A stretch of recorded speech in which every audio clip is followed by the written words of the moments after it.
Salut tout le monde, c'est Mandrin, toujours en compagnie de Rose et d'Anaïs pour ce nouvel épisode de Hard Talk qui est en fait la deuxième partie de l'épisode où on reçoit Jérémy Spagnuolo et Massi Belabas qui nous parlent donc de leur parcours et de leur expérience dans le milieu artistique professionnel notamment.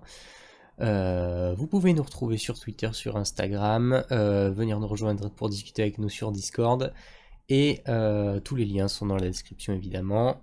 Sans plus attendre, on lance l'épisode. C'est parti, je vous souhaite une bonne écoute. À bientôt.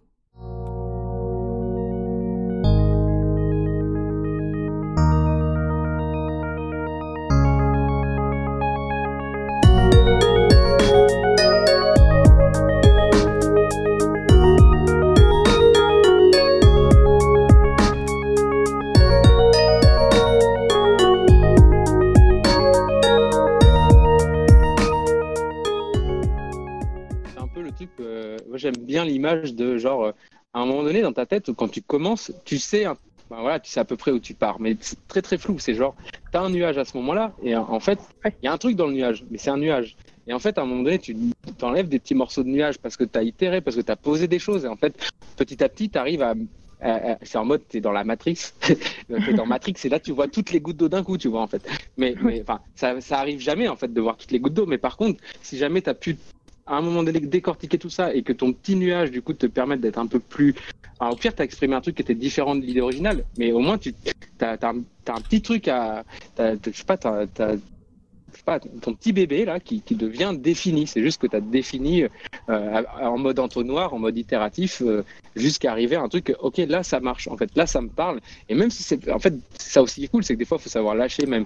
Des fois tu as une idée hyper précise et en fait tu n'arrives pas à la poser. C'est juste qu'en fait, c'est toi qui a presque le manque d'humilité avec toi-même en te disant je suis capable d'exprimer exactement ce fil de pensée. En fait, ça reste un fil de pensée, donc ça reste abstrait. Donc, faut pas se stresser de dire, parce que moi j'ai beaucoup eu et beaucoup entendu, même dans les écoles, etc., le côté mais toi, tu es capable de refaire exactement ce que tu as pensé. Enfin, c'est fou en fait d'en arriver à ça, parce que quand on décortique ça, ça veut tellement rien dire. Bien sûr que tu peux avoir un truc assez précis, mais en fait, ce que tu as eu comme précis, c'est une vision, une image, une pensée. Et cette pensée, c'est loin d'être une image qui est sur le papier, en fait, c'est une image concrète. Ouais, c'est clair. C'est super nébuleux, en fait, tant que ça reste dans ta tête. À propos de trucs super nébuleux, Massi, il est encore super nébuleux pour les gens qui nous écoutent. Et s'il se présentait Oh bordel, oh merde. Non, mais de toute façon, moi j'avais bien compris que c'était. On l'appelle Massi, le nébuleux. Moi, je ne dis plus un mot, c'est fini. Non, mais c'était vraiment cool. Hein. Non, mais ouais, en fait, c'est bien d'avoir ce genre d'expérience un peu longue. C'est désolé. Surtout, c'est facile de s'identifier à tout ce qu'il a dit, je pense, parce que genre il y a plein de trucs, j'ai pas pris de notes, mais il y a plein de trucs que moi ça m'a fait la même chose et je pense que c'est la même chose pour plein de gens. Toi aussi on t'a offert une Porsche? Je pense qu'il y a exactement. Il y a beaucoup de gens qui se retrouvent quand même. Non. On m'a pas offert de Porsche, mais pareil, à un moment j'ai eu un rapport à l'argent. Enfin, genre j'ai eu de l'argent d'un coup et puis je savais pas que je pouvais gagner autant d'argent d'un coup en fait à un moment. Mais du coup je me présente là. Ouais. Vas-y. Du coup. Non, c'est fini. Voilà, hop là. Et voilà. Et merci d'avoir écouté cet épisode. Culé. Je m'appelle Massi. Il est passé comme une lettre à la poste. Pardon. Là, j'essaye d'être sérieux. Oui, c'est d'autant plus drôle de t'emmerder un peu. Ouais. Après tout ce moment sérieux, vas-y, on y retourne. Je m'appelle Massi, j'ai 57 ans, j'ai 3 enfants. Ça fait à peu près 3 ans que je vis en France. Je fais du stand-up. Je fais du stand-up, mais ça marche pas, du coup. Du coup, je reste. Du coup, je m'assois. Mais voilà. Non, mais j'ai fait. Moi, j'ai pas commencé le dessin aussitôt que Jérémy. Je dessinais tout le temps aussi quand j'étais petit, enfin pas tout le temps, mais assez souvent quand j'étais petit, mais c'était pas quelque chose que je que je faisais tout le temps en fait. Dès que j'avais du temps libre ou des trucs comme ça, moi je faisais des bêtises. Et le truc c'est que ma mère elle me le dit souvent en fait, et puis j'en parle pas trop à ma mère du dessin et tout ça, et de quand est-ce que j'ai commencé le dessin, parce que pour elle, selon elle, je dessine depuis que je suis né. Mais pour moi, ça a jamais été à la même fréquence en fait. Il y a un moment en fait, quand j'avais 12-13 ans à peu près, au milieu du collège, où j'ai vraiment commencé à dessiner. Et c'est à ce moment-là en fait, pour ma mère, c'est à cette période-là, pour elle, que je me suis assagi en fait. Et du coup, ouais, j'ai commencé à dessiner au collège. Donc c'est quand je commençais à découvrir Dragon Ball, Naruto, il y avait One Piece, Fairy Tail, plein de mangas qui sont faits pour des garçons et qui sont des copies les uns des autres, et qui sont marrants à regarder. Et puis en fait, moi je faisais que au début de reproduire ces mangas, et puis au fur et à mesure en fait de créer je saurais pas comment dire, des sortes de side story ou d'autres personnages qui n'existent pas, mais de les placer dans cet univers en fait.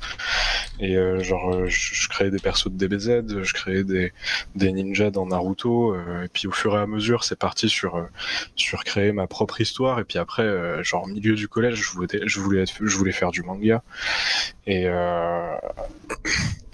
ça m'est vite sorti de la tête de faire du manga, mais jusqu'à à peu près milieu du lycée en fait, j'avais ça en tête, et j'étais pas comme Jérémy. Après pareil, j'étais assez nul à l'école, j'étais pas un super étudiant, et arrivé à la fin du collège, j'ai eu mon brevet, et un peu un truc de ouf d'ailleurs, je crois que j'ai menti à mes parents sur le fait que j'ai eu une mention, parce que je l'ai eu de justesse, mais je leur ai dit que j'ai eu une mention. Du coup, s'ils écoutent, là, j'ai pas eu de mention assez bien.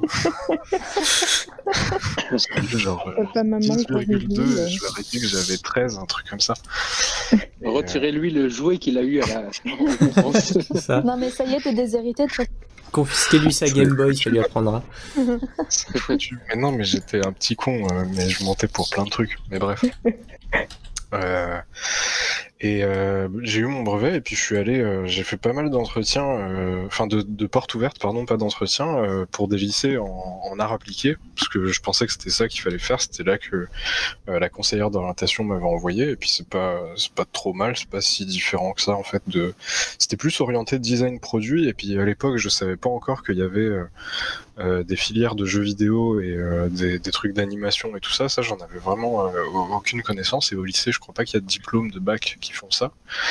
Mais du coup j'ai été faire des portes ouvertes de lycée en arts appliqués, et Jérémy il en parlait tout à l'heure, où tu sais, tes parents ils te poussaient genre vas-y, eux ils sont en train de dessiner, tu sais, on était aux portes ouvertes, il y avait les lycéens, moi j'arrive, j'étais en 3e, et puis mes parents ils étaient là, ils étaient en train de me kicker le cul pour que j'aille parler à des lycéens qui dessinaient, tu vois, genre ils étaient aux portes ouvertes, et puis moi j'étais là, non, laisse-moi tranquille. Mais pourquoi t'es tout rouge? Pourquoi tu veux pas leur parler? Et c'était que ça. Et j'ai fait des portes ouvertes de 2 ou 3 écoles, je crois, dans le 93 en arts appliqués. Et je suis allé à l'Assomption à Bondy, où j'ai été pris du coup en filière technologique en arts appliqués. Il y avait eu un test à faire juste avant, où il fallait sculpter genre une chaise avec du fil de fer ou une connerie comme ça, je sais plus, il y a un bout de pain, je sais plus quoi. Et du coup, t'as fait un gros jump à ce moment-là quand t'es allé à Bondy. Pardon. Tu allais en train ou en kangourou. Ouais, Et c'était la blague de merde. Yeah. On mettra les bruitages avec les tambours et tout. Ambiance. Ouais. J'avais dit que je me tairais. C'était trop content, t'as pas réussi. Je sais pas de quoi vous parlez, moi j'ai trouvé ça drôle. Pourtant, t'entends pas rigoler. C'est parce que j'ai bouché mon nez. C'est parce Tu rigoles par le nez. il aspire ses rires. Ouais. Ah ouais, c'est Je concept. Hein. D'accord. Du coup, j'ai passé le test, et j'ai eu le test, et je suis rentré à l'école, et puis au milieu de l'année, j'ai découvert qu'il fallait être fort en maths pour continuer dans cette section. Il fallait être fort dans toutes les matières générales pour continuer et faire du dessin après. Donc Ils m'ont pas gardé et du coup ils m'ont demandé ils m'ont réorienté en bac pro communication graphique. Au début j'étais pas hyper chaud, mais 2-3 mois avant la fin de la seconde, je passais la plupart des journées avec la section que j'allais intégrer en première, et je trouvais ça de plus en plus cool en fait, parce qu'ils dessinaient vraiment, ils faisaient du dessin d'observation. C'était les seuls de l'école qui avaient accès à une classe avec, il y avait c'était un squelette de chien, je crois. Ou enfin un canidé, je sais plus quoi, peut-être un renard ou un truc comme ça, mais c'était un chien. Et ils dessinaient ça. Ils avaient des cours de Photoshop, des cours d'Illustrator, d'InDesign, de Dreamweaver, de plein de trucs, de graphisme quoi. Et ça je savais pas au début, parce que il y avait mes parents derrière pour qui avec un bac pro on trouvait pas de travail quoi. Et du coup ça les a fait pas mal stresser, et du coup moi ça m'a fait pas mal stresser, mais en fait c'était plutôt pas mal.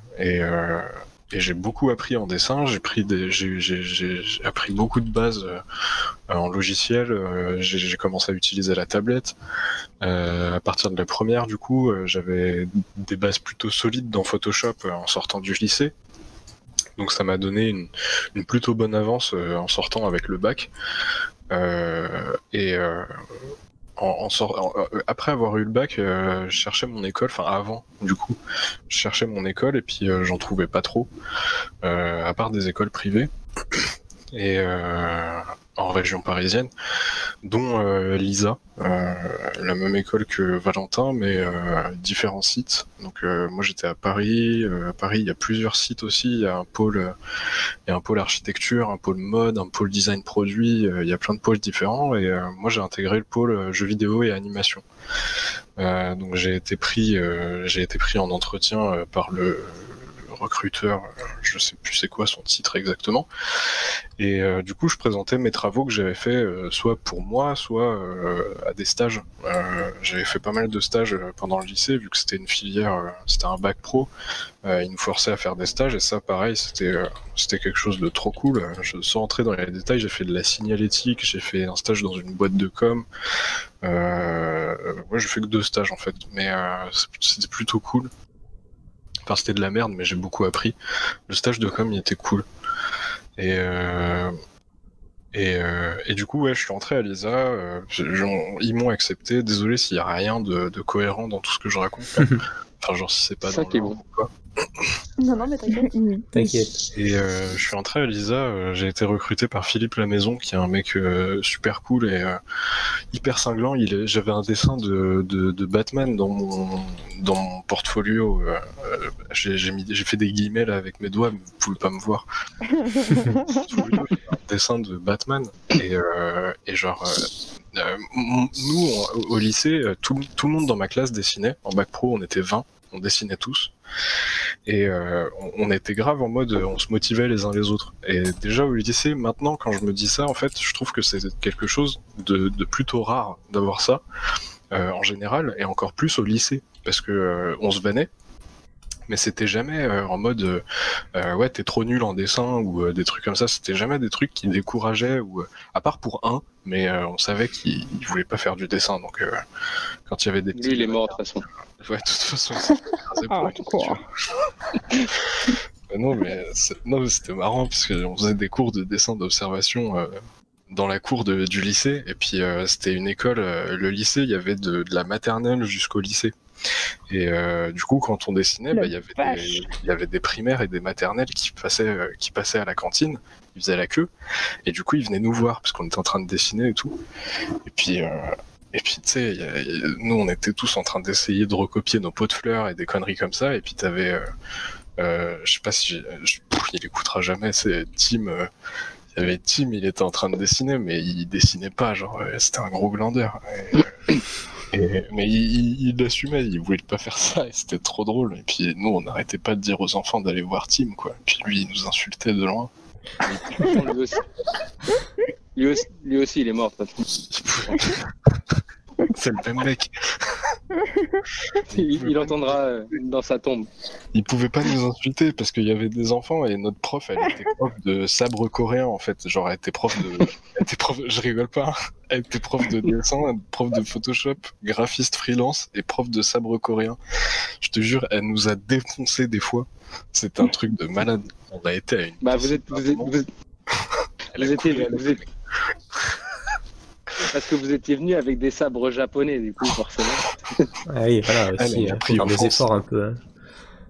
Mais bref, du coup, genre, à part ça, en fait, à part ce rapport-là à la vanne, avec des potes, j'avais jamais vraiment eu de retour sur mes dessins de quelqu'un qui dessinait.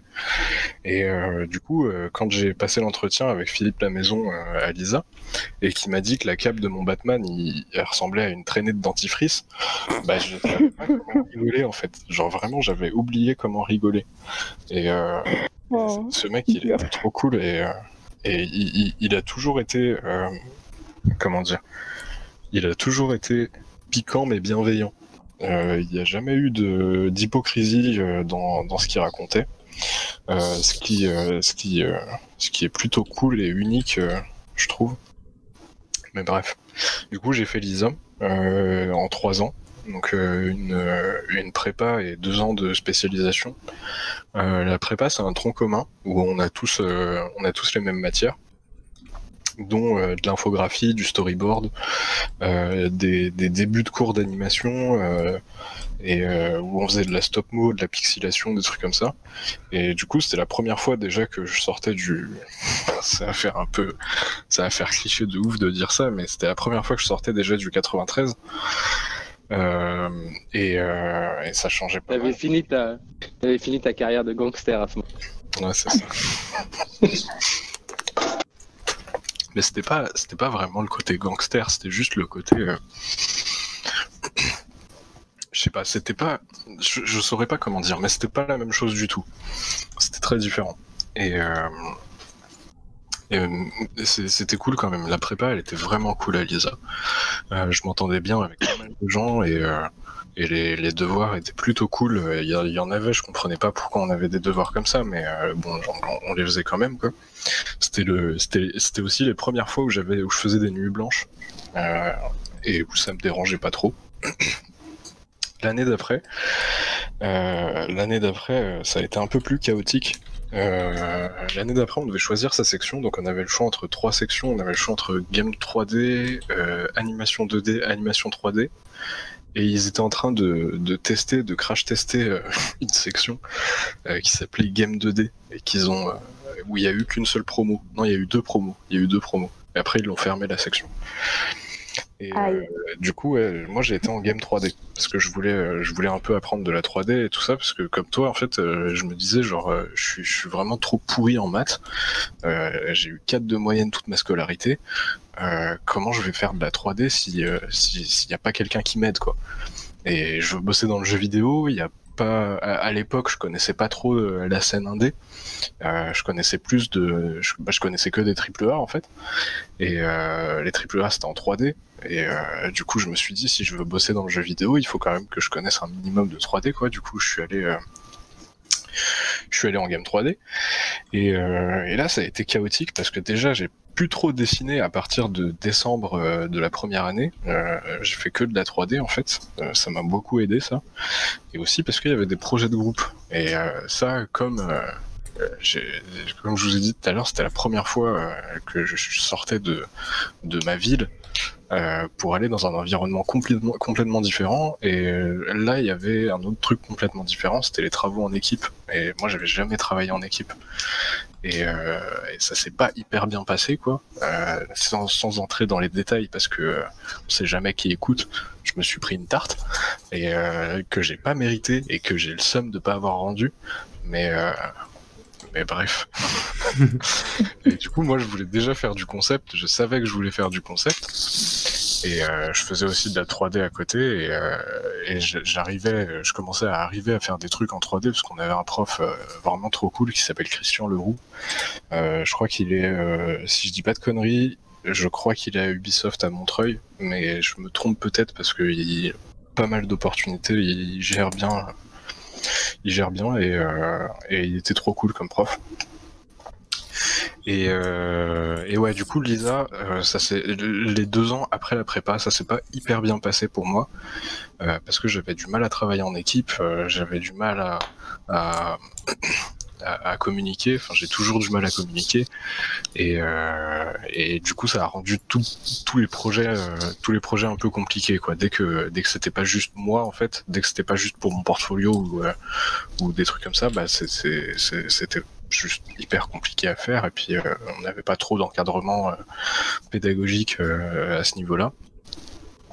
Du coup, c'était un peu la merde.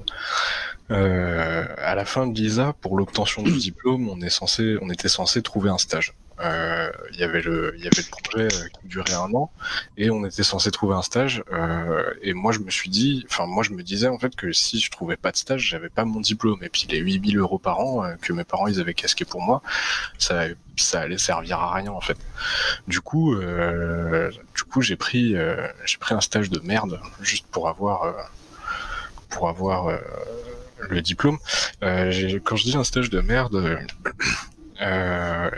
ça veut dire que j'étais censé faire 3 mois de stage avec 600 € par mois, enfin un salaire de stagiaire, pour faire le taf d'un graphiste. Donc c'était pas du jeu vidéo, c'était dans la com graphique. Et le mec, en fait, au bout d'1 mois où je taffais et où je lui envoyais des photos avec mon téléphone, parce que je m'étais déjà fait avoir pas mal de fois avec des mecs qui rappellent pas après qu'ils aient eu les fichiers à haute résolution.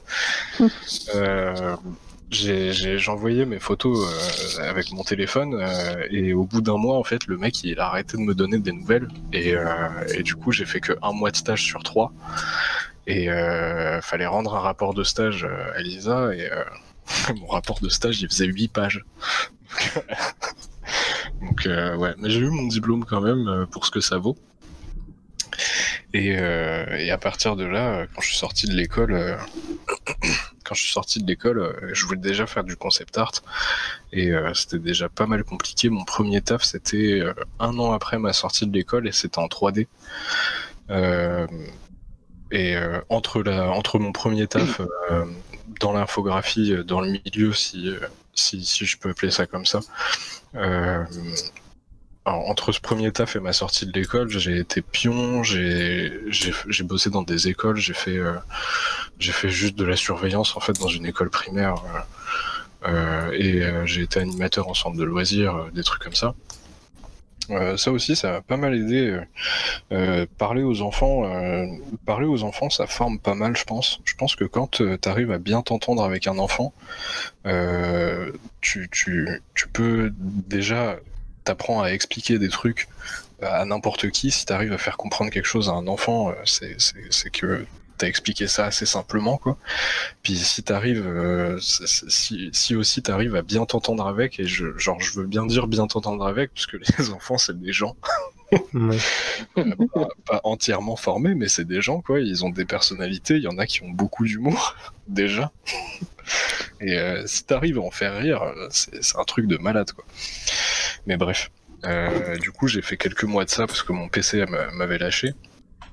Et puis après, en fait, j'étais parti pour me lancer dans une carrière de pion, en fait, parce que je trouvais pas de taf en concept, je trouvais pas de taf nulle part, en fait. Du coup, j'étais parti. Plutôt échec ou dame? C'était plus les cavaliers. J'étais parti pour faire une carrière de surveillant, du coup, dans des collèges et des écoles primaires et tout ça. Et puis, en fait, j'ai passé l'entretien dans un collège à côté de chez moi. Ils m'ont pris, et ils m'ont invité à la soirée, à l'après-midi de pré-rentrée avec tout le staff et tout ça. Et à la fin de la réunion, ouais, j'ai reçu un appel d'une boîte chez qui j'avais postulé genre 1 mois avant, je sais pas. J'avais complètement oublié. Et ils m'ont dit qu'ils avaient besoin de moi lundi, en fait, pour faire de la 3D. Okay. Et du coup, je leur ai dit ok, c'est quoi votre budget? Ils me disent 200 € par jour. Et c'est de ça que je parlais, en fait, quand je disais à un moment il y a de la thune qui m'est tombée dessus comme jamais, genre 200 € par jour, alors que j'étais à, je sais pas, à 300 € par mois. Ouais. Fais le calcul. Tu vois, c'était pas mal. Ouais, je vois. Et du coup, genre le mec il me dit ouais 200 € par jour, t'auras ci à faire. Je lui dis ok, je vous rappelle dans 10 minutes. J'appelle ma mère. Je lui fais maman, qu'est-ce que je fais? Il y a l'école, il pense que je commence lundi et genre il y a l'autre, il me dit je commence lundi. Genre, je lui dis maman, je fais quoi? Elle me dit fais ce que tu veux. Merci pour l'aide, J'ai maman. essayé d'avoir une réponse de sa part et elle a rien dit de plus. Elle m'a juste dit fais ce que tu veux. Et en vrai, il n'y a pas besoin de plus parce que c'était un peu puéril en fait d'appeler ma mère, je pense, pour lui demander. C'est juste que enfin pas puéril, mais j'avais un peu peur, quoi, j'imagine. Donc parce que j'avais jamais fait ça, quoi. Là, j'allais devoir en fait aller voir le surveillant, le CPE qui venait de me recruter pour lui dire ouais, en fait, va falloir que tu trouves quelqu'un d'autre pour dans 3 jours. Parce que moi je me barre parce que j'ai un autre taf. Et du coup ça m'a fait un peu flipper, quoi. J'ai appelé ma mère, mais elle a eu raison, je pense, de me dire fais ce que tu veux, parce que ça, elle aurait rien pu me répondre, je pense, qui m'aurait aidé. Donc elle a bien fait, je pense. Et du coup je rappelle le mec qui m'avait demandé de commencer lundi pour de la 3D là. Et puis je lui dis bon bah ok. Genre je viens lundi, vous m'envoyez les détails, tout ça. Bye bye. Et ensuite, t'as tout le monde qui était là, parce que le coup de téléphone, je l'ai reçu juste pendant la réunion en fait. Et du coup, j'ai dû sortir pour prendre l'appel. Et puis, arrivé au moment où j'ai raccroché, la réunion était finie. Du coup, il y avait tout le monde qui sortait. Et puis, genre, je leur ai dit bon bah, j'y vais, salut. Et je me suis barré. Et je leur ai rien dit en fait. Et les mecs ils se demandent encore qui c'était ce type à la réunion. Attends, j'ai pas fini, je suis pas un connard quand même. Du coup, genre, j'étais dans le bus et je me disais mais merde, je leur ai pas dit. Et du coup j'ai appelé le CPE genre 3 heures après, il devait être 21h, un truc comme ça, et je lui ai laissé un message. Ouais, tu l'as fait à la schlag quand même. Hein. Ouais, je l'ai fait à la grosse schlag. Et je lui ai laissé un message et il m'a rappelé et il m'a dit ouais je comprends, nanana, on s'en doutait, quand on te voyait, on se disait que t'allais pas rester longtemps. Je lui ai dit ok merci. Et du coup, bon, au moins il était compréhensif quoi. Ouais bah oui, il était grave cool et j'espère que ça a été pour lui après. Et du coup, ouais, j'ai commencé mon premier taf, du coup, où j'étais auto-entrepreneur, donc j'ai tout qui m'est tombé dessus en même temps, en fait. Genre la paperasse, le taf, le trajet, de genre 1h30 pour un aller, quoi. Donc j'avais genre 3 heures de transport aller-retour. C'est à cette époque-là où j'ai créé mon compte Instagram et où je postais tous les jours. Et parce que je dessinais dans le métro et dans le RER. Mais du coup, ouais, j'avais 3 heures de transport par jour. Je me faisais j'avais des horaires de merde. Je dormais pas trop, quoi. Il y avait un parent d'élève aussi dans une école où j'ai taffé qui faisait de la 3D et qui avait besoin d'un freelance pour faire de la 3D. Ça aussi, c'est un truc, mon gars. Oh là là. Il m'est arrivé tellement de couilles. Il m'a appelé pour me dire ouais, j'ai besoin de quelqu'un en 3D. Du coup, je lui dis ok. Il me dit ouais, j'ai besoin aussi de quelqu'un pour faire l'intégration et le code sur Unreal parce que ça se fait sur Unreal. Je lui dis ok, je peux demander à un pote de l'école. J'appelle un pote de l'école avec qui je suis depuis le lycée, qui a fait l'ISA avec moi et tout. Et je lui dis ouais, vas-y, t'es chaud et tout. Il me dit ouais, vas-y, viens, on rencontre le mec et puis on voit après. On rencontre le mec. La deadline là, elle s'approche parce que genre on le rencontre 2 semaines après qu'il nous ait proposé le truc. Et puis on avait une deadline pour je sais pas, 1 mois après pour faire fallait faire 4 scènes en 3D photoréaliste sur Unreal. Et genre on avait 1 mois pour faire ça, tu vois. On avait 4 environnements à faire. On avait genre sous l'eau à la banquise, sous l'eau d'eau douce, sous l'eau tropicale, sous l'eau un autre truc, je sais plus. Et du coup on voit le mec, on parle, ça se passe plutôt bien. Enfin c'est ce que je pensais. Et puis fin de l'entretien, mon pote il me dit ok, je vais y réfléchir. Il se barre. Et puis, je sais pas, il se passe 2-3 semaines. Donc là, la deadline, elle se rapproche. Et tout ça, c'est pendant que j'ai mon premier taf qui est à 1h30 de chez moi, là. Je pars dans tous les sens, là. Il s'est passé trop de trucs en un petit laps de temps, en fait. Parce que tout ça, c'est en 2 mois. Effectivement, ouais. Tout ça, c'est en 2 mois. Je suis désolé si je m'éparpille et j'arrive pas à raconter les histoires. T'inquiète, y a pas de problème.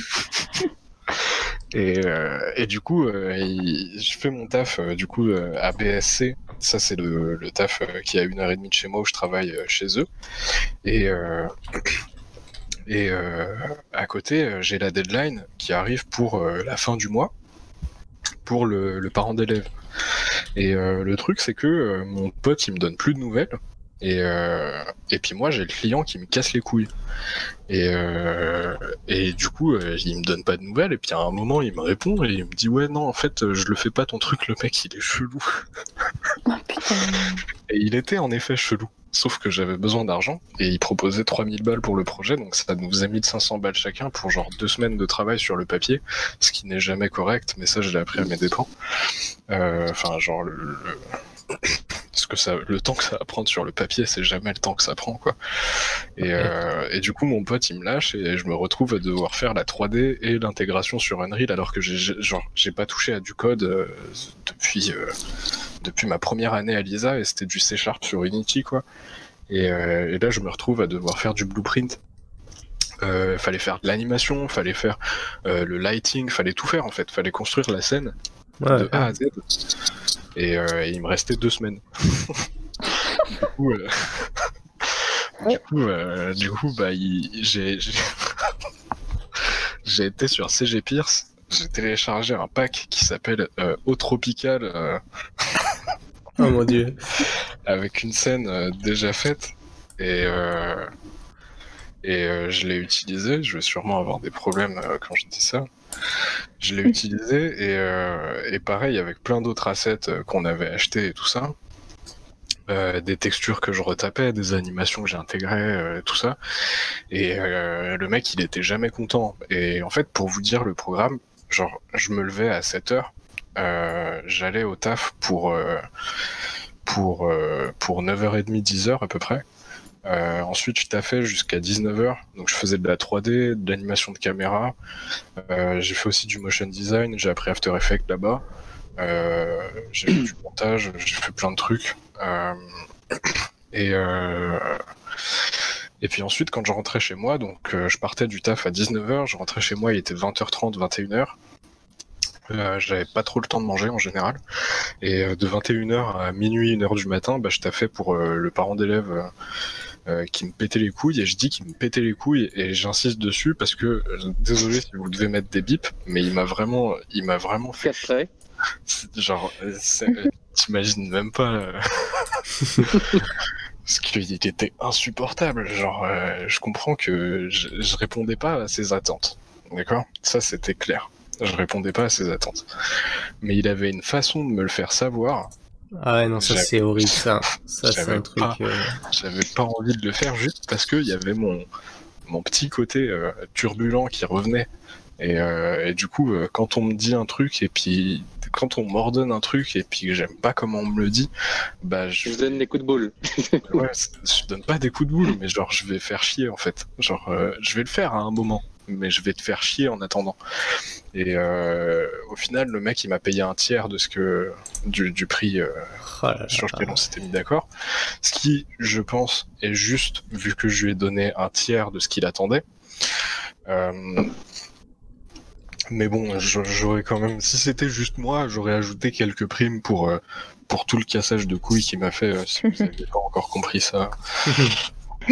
Et du coup, ouais, ça c'était ouais, j'ai taffé pendant 2 mois et demi à BSC, et le parent d'élève c'était sur 3 semaines.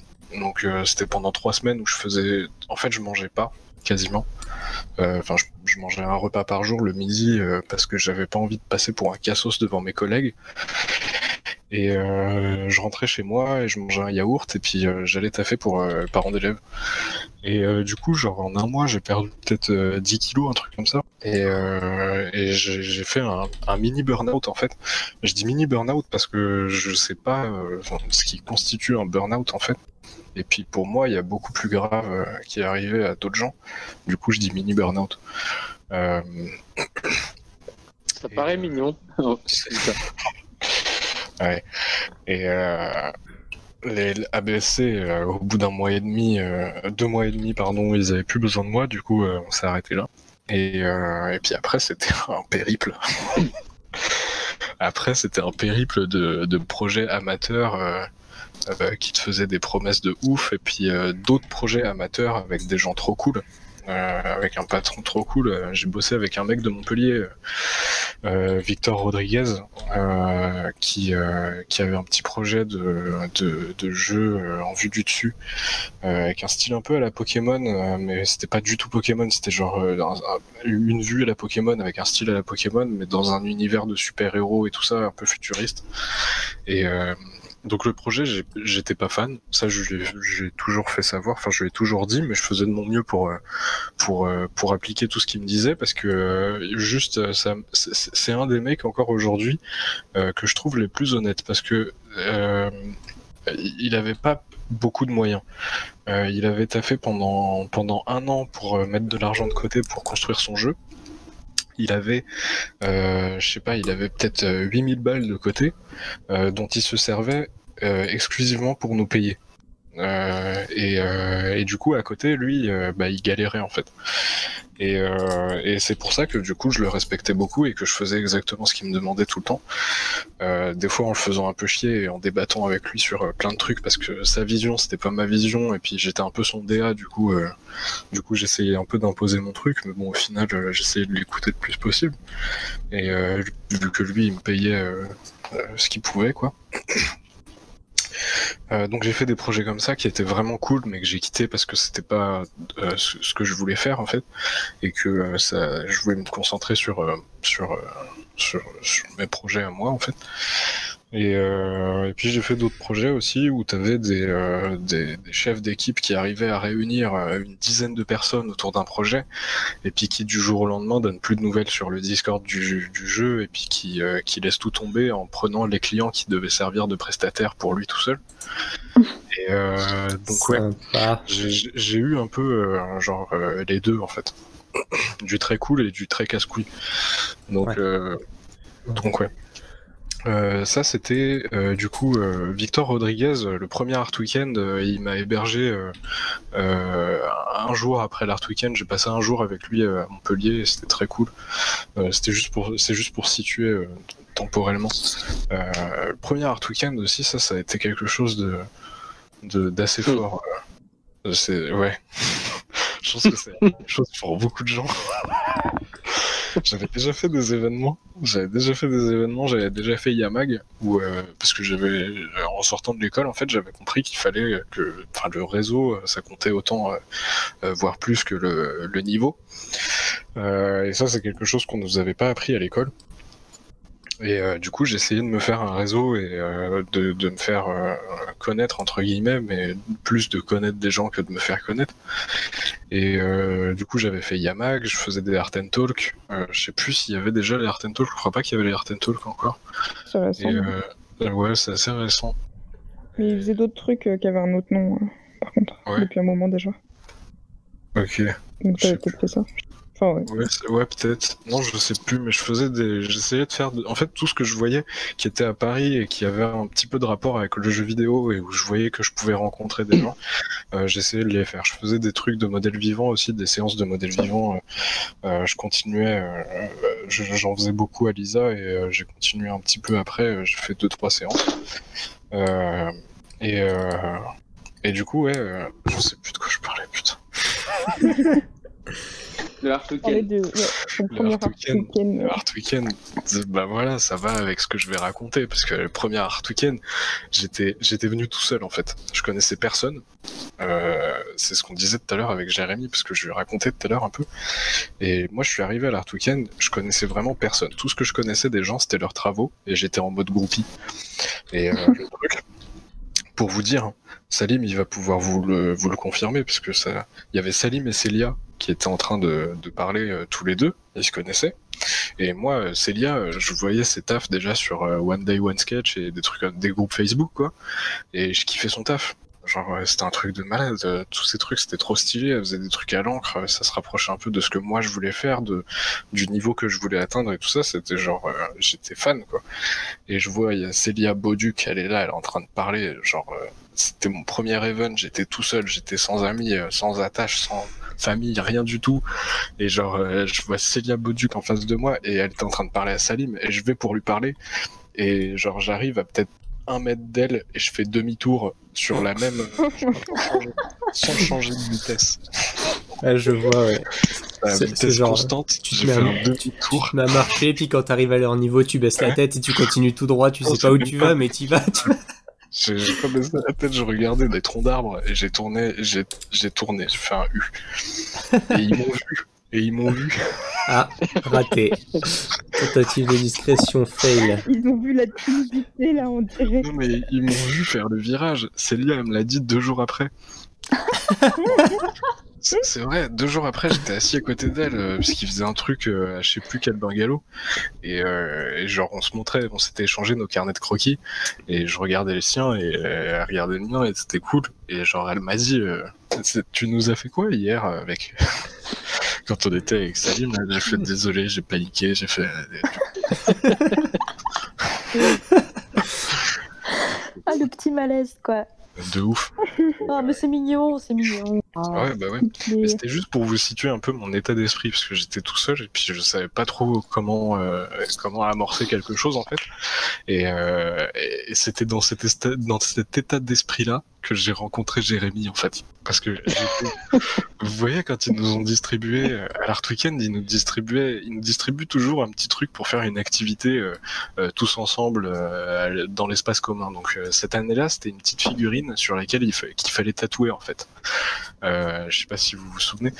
Et du coup, t'avais tout le monde qui était en train de dessiner ses trucs et tout, en train de tatouer. Et puis moi, j'étais tout au bout, tout seul sur mon banc. Genre, il y avait 3 mètres de vide entre moi et la personne d'après.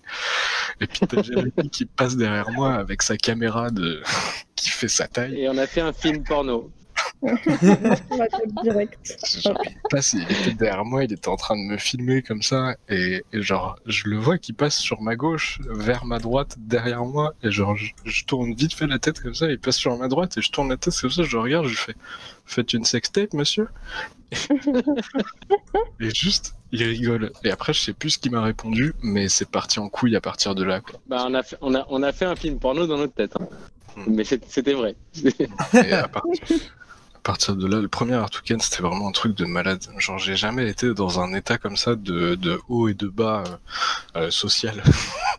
Ouais, je vois exactement ce que tu veux parler, parce que moi, mon premier, c'était un peu ça aussi. C'était genre, oui, en fait, je ne parle à personne, je suis trop une merde. Avec Anaïs, on est arrivé et j'ai fait... Allez, on va sociabiliser maintenant. Et je me suis non mais Rose, elle nous a abandonnés tous les deux. Elle est partie, elle a couru partout. Oui, et première personne avec qui je vais parler une fois que j'ai un petit peu vite fait, mais vraiment vite fait, aider Jess si je pouvais genre mettre des plats au frigo, des trucs comme ça. Après, je me pose un peu avec des gens et c'était Massy, Alexandre et tout. Et du coup, on a... Ah ouais. J'étais en mode genre... Ouais. C'était en hiver ça. C'était en hiver, ouais. Et ça, c'était notre premier week-end à tous les 3. Ah ouais. J'étais en mode genre hop, et j'avais complètement abandonné les deux autres en mode genre il doit être sûrement en train de parler avec des gens. Les deux plus gros asociaux du monde. Des handicapés.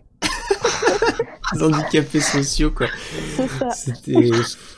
Mais c'est trop drôle parce que genre moi je peux être méga handicapé social et tout, mais du coup de temps en temps t'arrives et t'es là genre tu te mets dans l'état d'esprit et puis d'un coup t'es super social et t'es juste en mode genre ouais il y a plein de gens chelous comme moi, je peux parler normal.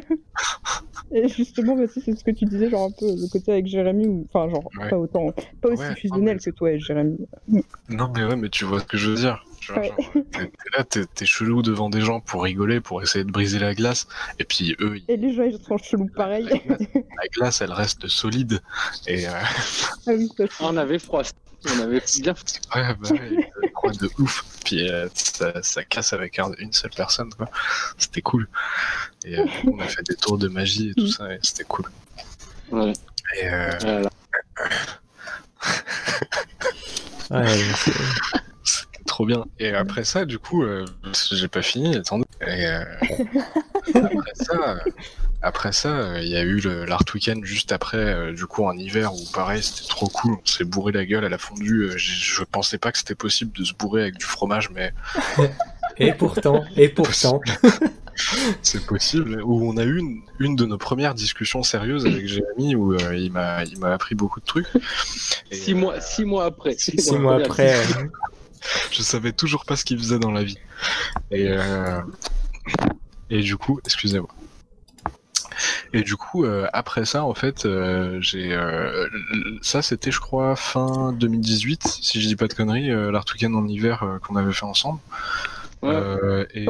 Ouais. Et vers mars 2019, j'ai été recruté, enfin j'ai postulé à un poste où l'annonce d'ailleurs a été postée sur l'Art Weekend. J'ai postulé pour être prof à 3DI Laval. Et pour être prof de dessin d'observation, de character design, d'anatomie et de concept art. Tout ce qui touche un peu au dessin et au concept. Et du coup, j'ai été accepté malgré toutes les réserves que j'avais quand c'est ma sœur qui m'a forcé à postuler.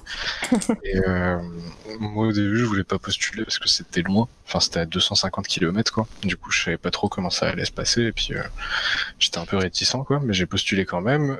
Ils m'ont demandé de venir pour un entretien. Ça s'est super bien passé, ils étaient grave sympas, on a fait l'entretien, ça a duré 1 heure, et puis ensuite on est allé manger ensemble, et puis après je suis resté dans leur bureau en attendant mon train, on a parlé toute l'après-midi, donc c'était plutôt cool.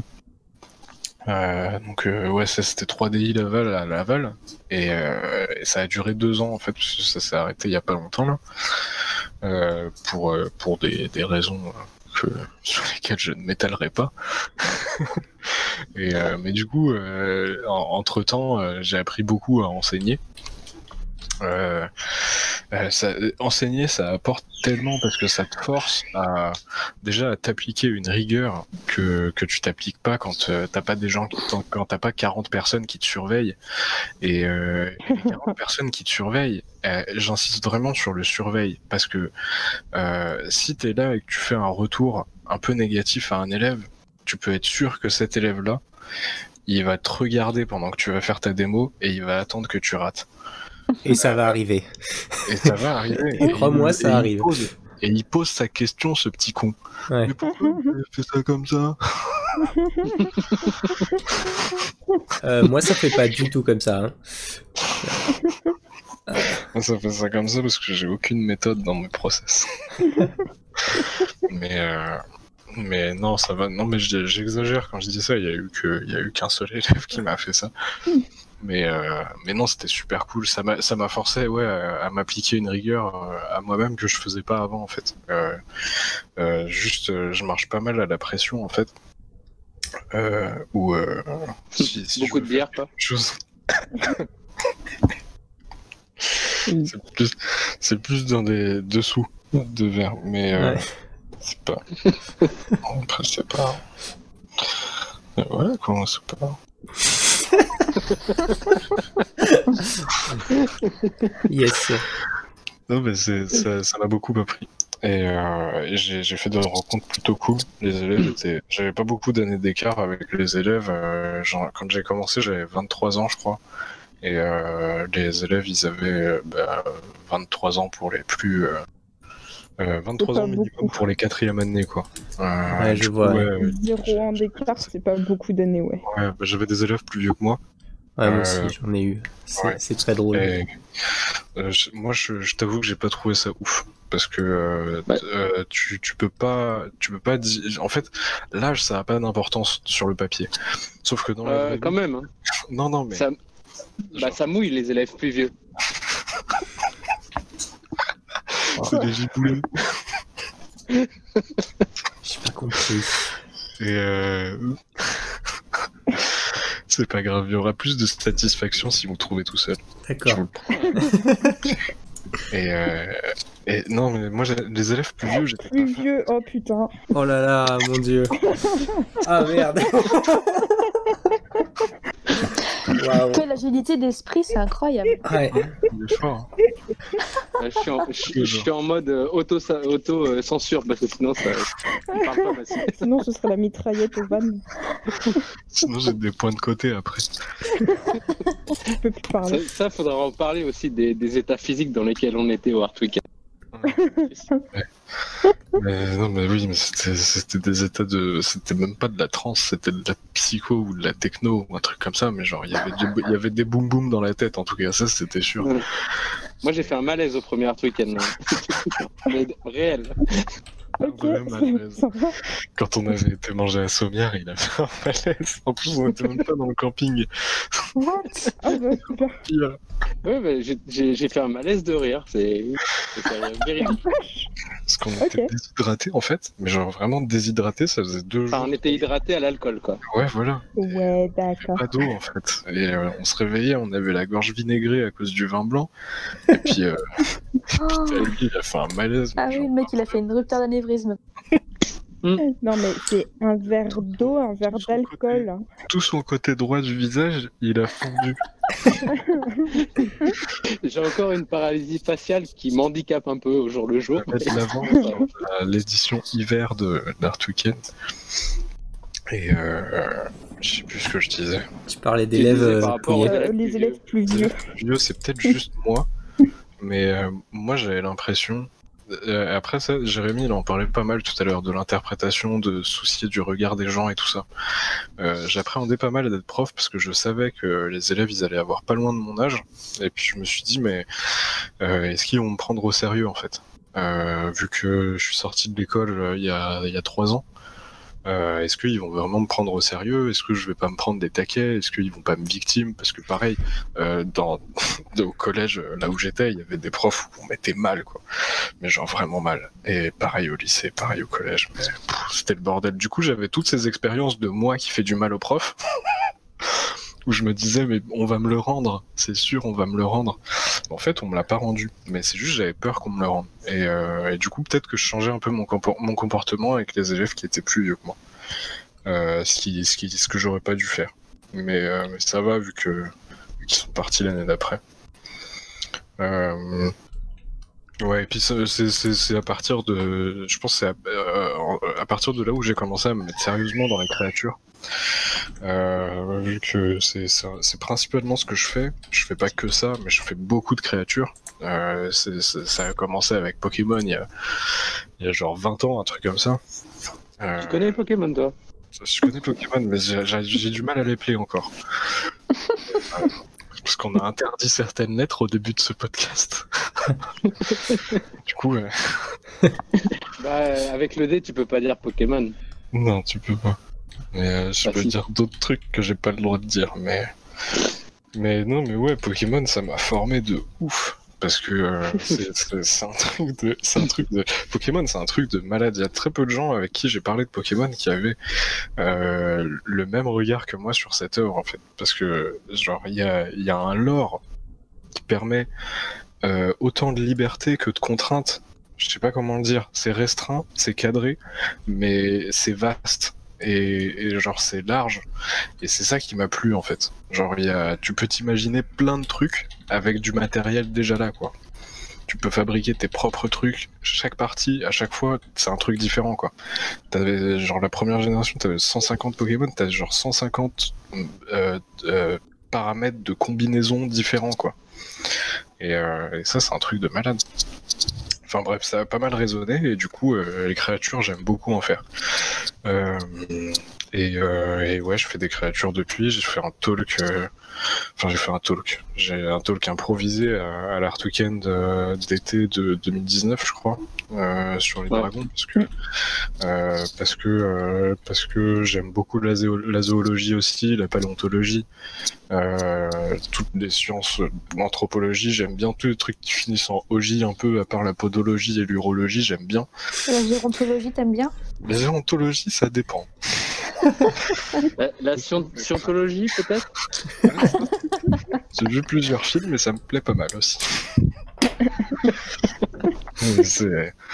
Mais non, mais c'est un truc qui me plaît vraiment de ouf. Les documentaires animaliers, c'est quelque chose, ça tourne en boucle 3 mois par an chez moi. Donc ouais, c'est un peu un mélange de Pokémon, de Dragon, parce que j'ai vu Dragon, le film Dragon de 2009, je crois, qui m'a transcendé, et j'exagère pas du tout, ça m'a transcendé, ça m'a appris que les dragons, c'est pas forcément des créatures qui ont 4 pattes, 2 ailes, des pics sur la mâchoire et puis des yeux de reptiles, quoi, et des écailles partout et tout ça. Ça m'a montré qu'un dragon, genre, ça peut être n'importe quoi. Genre, oui. Vraiment, dans Dragon, il y a un dragon, c'est le Zippleback. C'est celui avec 2 têtes, là. Un qui fait des étincelles, un qui lâche un gaz inflammable. C'est génial comme concept, c'est énorme. Et il y a 3 films comme ça. Il y a 3 films. Il y en a combien? Il y en a 3. Il y en a 3. 3. Et c'est un truc de malade. À chaque film, il y a des trucs en plus. À chaque film, t'es là, t'as ta limite de qu'est-ce qui est possible en créature. Et à chaque film, t'as toute l'équipe de DreamWorks qui te met une patate dans la gueule et qui te fait non, y a pas que ça, regarde. Et c'est un truc de ouf. Et du coup, bah ouais, j'essaie de prendre ce que j'aimais dans le film Dragon et de prendre ce que j'aimais dans les documentaires animaliers, dans les dinosaures qui ont vraiment existé, l'étymologie, c'est pareil, ça m'inspire pas mal, juste de trouver des mots. Ouais, non, mais c'est complètement débile ce que je dis, mais. Mais à partir du moment où ça finit par Oji, déjà, c'est bon. Ça finit par Oji, c'est ce que je voulais dire. Ouais. Mais non, mais j'ai essayé de mélanger tout ça en fait, et j'essaye de faire des trucs qui sont que je trouve stylés et qui ont une vie. Dans le sens où c'est pas juste un dessin en fait, où t'as un world building cohérent, quoi. Ouais, genre, tout qui se touche, Ouais. Il est pas, hein. Je vais te dire, les points ils se relient ensemble, genre ça a évolué d'une certaine façon, et du coup il y a ceux-là, ils ont une raison d'être, ils sont pas là gratos. Exactement, ils font ci, ils font ça, du coup je peux montrer ça et ça, et puis à côté des fois il se passe ci et il se passe ça là où ils vivent, du coup je peux montrer ci et ça, et puis c'est un arbre, et il y a trop de branches quoi. Mais j'avais trop kiffé du coup ton truc que t'avais montré cet été, enfin l'été dernier du coup, avec les dragons et tout ça, et genre l'univers dans lequel ils vivaient, avec les arbres qui avaient une façon de faire couler la lave, machin, pour pouvoir survivre. Et parce que genre c'était clairement aussi un exercice que j'aime trop faire et que j'avais fait faire à une classe de CM2 il y a quelques années d'ailleurs. Ah ouais? Ouais, il fallait qu'ils inventent un monde en fait, et genre ils faisaient un carnet de voyage fictif, et du coup c'était l'idée de vous prenez des morceaux de trucs, vous les assemblez ensemble et vous voyez pourquoi est-ce que dans l'environnement dans lequel ils vivent, pourquoi est-ce que par exemple t'as des ours polaires, ils se sont retrouvés verts et des machins comme ça, et genre du coup c'était trop cool de faire bosser toute une classe pendant 20 séances sur un truc comme ça quoi. C'est trop bien ça. Ouais. Des trucs un peu similaires mes étudiants à Laval. Et ouais, c'est trop cool à faire. Ouais. Ouais, je crois que j'ai plus grand chose à dire. C'était la meilleure conclusion sur ma vie. Non, mais c'est cool d'avoir de voir un peu de ce genre de parcours aussi, où genre tu as un taf à la dernière minute et puis en fait t'en lâches un autre parce que t'as celui-là, et puis bon voilà, et c'est jamais fini en fait. Ça se goupille jamais et tout, et Et genre, t'as toujours l'espoir tu cours après un truc, genre, ouais, le boulot stable et le machin correct. Et la vraie carrière, et un peu comme tu disais, j'arrivais genre, ouais, quand j'aurais fait ça, j'aurais réussi ma vie. Et t'es là, genre, au bout d'un moment, t'es là, genre, ouais, c'est une illusion en fait. Ouais, hein, ouais, C'est un film de Spike Lee en fait. C'est Mais la c'est- fin, c'est le climax. Mais c'est Du coup, il n'y a pas de fin quoi. ouais. En tout cas, enfin, en vrai, c'est un truc à apprendre, c'est être capable de lâcher des jobs. Parce que moi, je sais que je suis tombé dans la perversion de, genre, dans ma vie, ça a été, oh tiens, un nouveau projet. Et en fait, c'était même pas être conscient que tu n'étais pas capable de le prendre, le projet. C'était du nouveau job. Donc, plus tu t'approches de la réussite, entre guillemets, parce que tu as un nouveau job, du coup, ça marche, etc. Et c'était un petit peu aussi l'appât enfin, je prends tous les jobs possibles. Et ça, c'est un piège dans lequel je pense qu'on peut tomber vite. Parce qu'on se dit, plus j'ai du job, du coup, plus ça marche. Et ce qui est faux, en fait, parce qu'il faut les analyser, chacun des jobs, et aussi voir. Ouais, c'est clair. aller- Ils vont pas t'amener aux mêmes endroits, quoi. C'est ça. Et puis même en dehors du fait que ça peut t'arriver aussi d'avoir que des projets cool, bah, à un moment donné, il faut réussir à les manager, trouver du temps pour soi, trouver du temps pour faire du practice, etc., etc. Donc c'est cool aussi de jumper et même de dire, bah là, non, je prends pas ce projet. Moi, j'ai eu plutôt la tendance inverse et du coup, ça m'a porté préjudice plein de fois. Tu te Ouais. retrouves à te dire, là, j'ai vraiment besoin d'un week-end et tu bosses Ouais. tout le week-end. Ah, mais c'est vrai que c'est chaud. et- Puis t'as aussi cet effet de une fois que t'as un job qui a l'air trop cool et tout, machin, tant que tu y es pas, puis le jour où t'arrives, au bout d'une semaine, tu te rends compte qu'en fait, bah, c'est juste un job, quel que soit le Ouais. prestige ou la boîte où tu bosses ou quoi, tant que tu l'as pas, t'es là genre, oh, ça a l'air trop bien et tout, machin.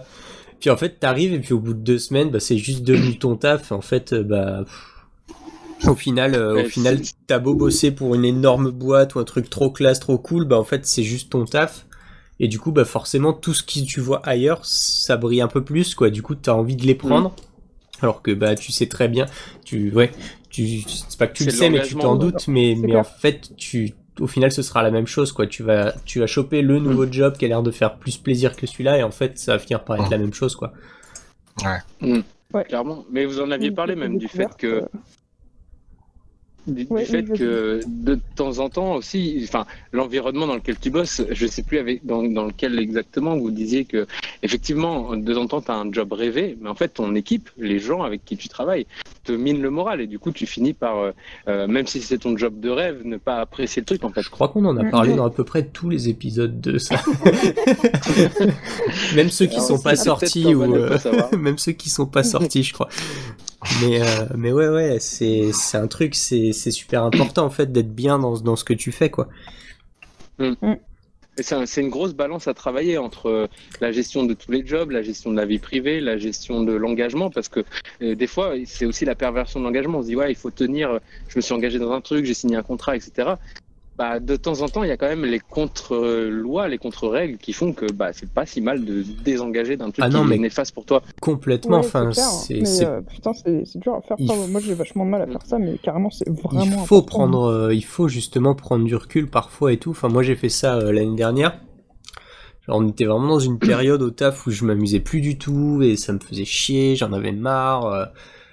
Enfin, je veux dire, mon taf c'était vraiment devenu empiler des trucs déjà faits pour faire des scènes, des trottoirs et des machins.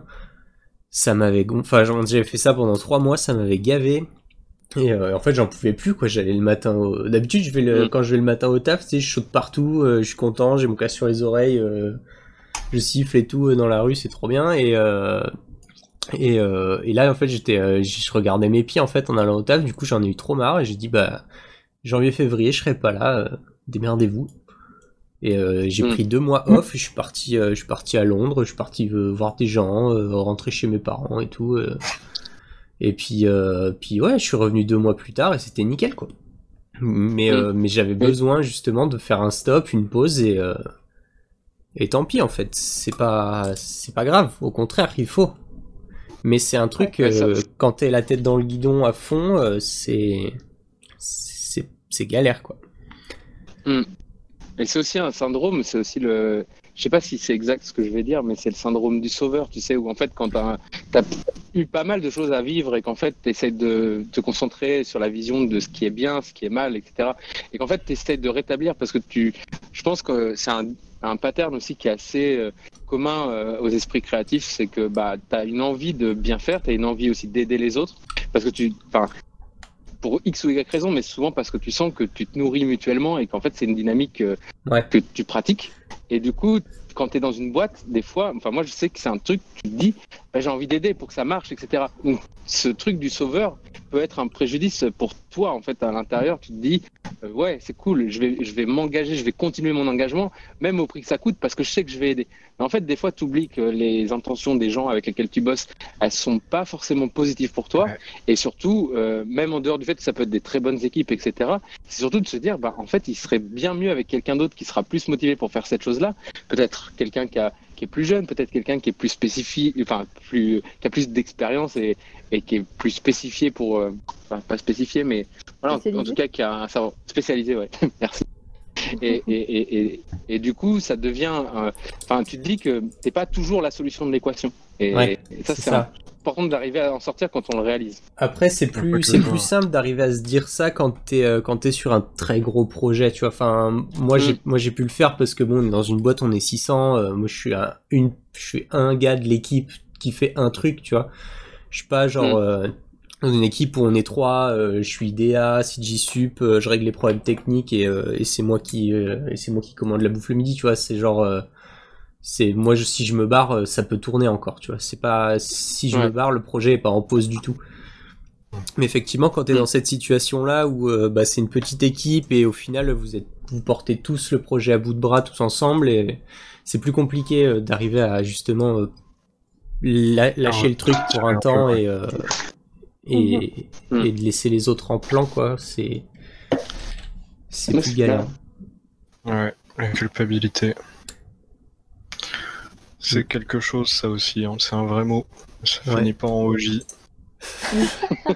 Il est pas sympa, ce mot. Il finit pas en OJ. Ouais. La culpabilité, je pense, on a tous un petit peu une relation intense. Plus ou moins intense, je pense. Ouais. Je sais pas si ça vient de l'éducation, je sais pas si ça vient d'une sensibilité, je sais pas, mais elle est là, quoi. Ouais, c'est clair. En tout cas, la prochaine fois que tu as une relation avec la culpabilité, tu m'appelles et là on fait la sextape, la version 2. Oui, ça sera spécial à voir, je pense. Hein. Peut-être pas pour c'est beaucoup. Ça intéresse. Encore des mecs plus vieux, ça. Spécial. Ouais. Tu filmes des gens qui pleurent et... Je fais des millions de vues. Ça. Ouais. Mais c'est clair que la culpabilité, c'est un mauvais moteur en plus. Enfin, de mon expérience perso, c'est un mauvais moteur. Ça te fait pas avancer très vite et ça te fait faire de la merde. Ça te fait pas regarder les bons points pour vraiment faire un truc de qualité. Le truc, c'est que quand tu tournes à la culpabilité, en fait, c'est que t'es pas bien avec ce que tu fais, en fait. Et du coup, tu fais les choses parce que tu dois les faire et parce que tu as envie. Ça peut avoir des racines à l'intérieur de toi qui sont encore plus profondes et tout. Enfin, moi, je sais que culpabilité, c'était constant tout le temps et tout. Et j'ai réussi de plus en plus et je continue de travailler là-dessus, mais à plus le ressentir au quotidien pour tout. Et je pense qu'il y a pas mal de gens qui ont déjà ce côté de culpabilité d'exister et des conneries comme ça. Mais c'est clair que du coup, ça te freine, ça fait pas du bien pour les gens autour de toi, tu fais pas des trucs de qualité, tu fais de la merde, après tu t'en veux parce que tu fais de la merde et tout, et du coup, t'aides personne. Je sais pas si c'est pareil. Si c'est pareil pour vous, mais déjà avoir une grosse tendance à la procrastination, c'est-à-dire que tu peux très vite t'émerveiller d'une mouche qui vole. Du coup, forcément, tu perds du temps sur ton travail. Du coup, tu vis au quotidien le fait de te dire j'aurais dû bosser plus. Du coup, rien que ça, j'ai l'impression que c'est le sentiment le plus simple, plus quotidien qu'on vit avec la culpabilité. Ouais, c'est clair. Et en plus, c'est trop con parce que c'est comme tu disais, c'est de l'énergie que tu mets à penser des trucs que tu aurais pu mettre ailleurs, en fait, et qu'est-ce que ça peut faire de se dire j'aurais pu bosser plus si c'est juste pour te le répéter, quoi. Ça t'apporte rien. Alors que après, si c'est pour se dire j'aurais pu bosser plus, qu'est-ce qui me rend plus efficace et tout, bon, à la limite, encore, ok, c'est bien de réfléchir à ça, mais pas non-stop.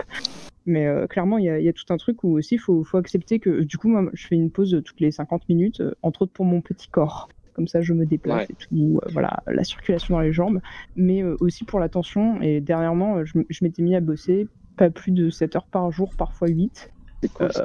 Ouais, un peu trop le week-end là en ce moment, mais ça va, ce week-end je vais vraiment pas bosser du tout demain après-demain, donc c'est trop cool. Et du coup, en fait, je suis aussi efficace qu'à un moment où je m'étais mise à bosser, j'essayais de bosser 60 heures par semaine, et en fait, quand je bossais pas, j'étais juste en train d'attendre le moment que j'allais pouvoir bosser, et je faisais un peu semblant de faire la vie sociale avec mon copain et tout, et je me suis rendu littéralement malade à un moment. Tu es aligné avec toi-même. Ouais, c'est clair, genre j'étais en train de fondre un plomb intérieur complet, quoi. Et malheureusement, personne n'aurait pu me le faire tilt jusqu'à ce que juste je me dise genre, ok, je vais prendre 1 heure par jour, c'est pas grand chose, où je pense pas du tout boulot. De toute façon, cette heure elle est là, mais je suis déjà obligée de faire à manger à des moments de trucs comme ça. Et là, mon corps il a fait ah, donc en fait, t'es en train de me dire qu'on va plus tourner sur de l'adrénaline pendant 1 heure par jour. Petit détail, on tournait sur l'adrénaline depuis des mois, ça ne se redémarre pas comme ça. Donc tu ne peux plus digérer pendant quelques jours, tu ne peux pas vraiment marcher, tu vas rester allongé un peu, t'as encore du taf, tes clients là ils attendent, et puis c'est pas grave. Ouais. Donc, ouais. Et tu te rends compte que finalement tu peux faire des trucs même en y passant moins d'heures, et ça aide. Et du coup ça me fait aussi penser à ce que disait Aliglou et sur le burn-out et tout. Et c'est clair que Aliglou, ouais, Léna. Aliglou, pardon. Mais ouais, c'est tout ce côté le burn-out, en espérant du coup qu'il y ait des gens qui entendent ça et qui tiltent peut-être que c'est la situation dans laquelle ils sont. Et en vrai, le truc qui est super insidieux, c'est que tu t'en rends pas bien compte. Enfin, genre, c'est très très dur que des gens te le fassent entendre, quoi. Mais c'est marrant parce qu'il y a une différence aussi entre. Je pense que tout le monde l'a un peu vécu. On parle de burn-out, mais il y a aussi les crises d'angoisse. Ouais. Et moi, là-dessus, j'ai une toute petite anecdote qui est j'étais en Suisse, je me retrouve à avoir un gros taf en fait qui tombe. On produisait une grosse pub pour de la joaillerie et machin. Du coup, j'étais déjà dans des dynamiques assez lourdes d'apprentissage, etc. Et je me retrouve au même moment, j'avais une galère avec un mec en fait qui m'avait contacté, qui était en train de monter une boîte de post-prod, enfin de production, principalement de clips, etc. Et on avait un gros projet de clips, etc. Et à côté, donc il y avait ça à manager, ça commençait à être un peu lourd avec tous les projets de la boîte, plus le gros projet de la boîte, plus la boîte de prod, plus le gros projet de la boîte de prod qui était à ce moment-là de faire un clip pour des musiciens, en plus de une vidéo pour c'est le jour de l'eau, c'est Water Day pour l'ONU, quoi.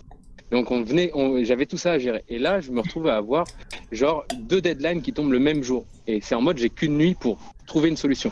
Et en fait, ce jour-là, j'avais jamais vécu j'en ai vécu plusieurs des crises d'angoisse, mais elles étaient légères avant. Et celle-ci, c'était vraiment, je ne peux plus respirer. Mais c'était vraiment physique, c'était pas des blagues. Je me retrouve à être sur mon bureau, je suis tétanisé, donc je ne peux rien produire. On se retrouve j'ai commencé à avoir ce sentiment à 20h.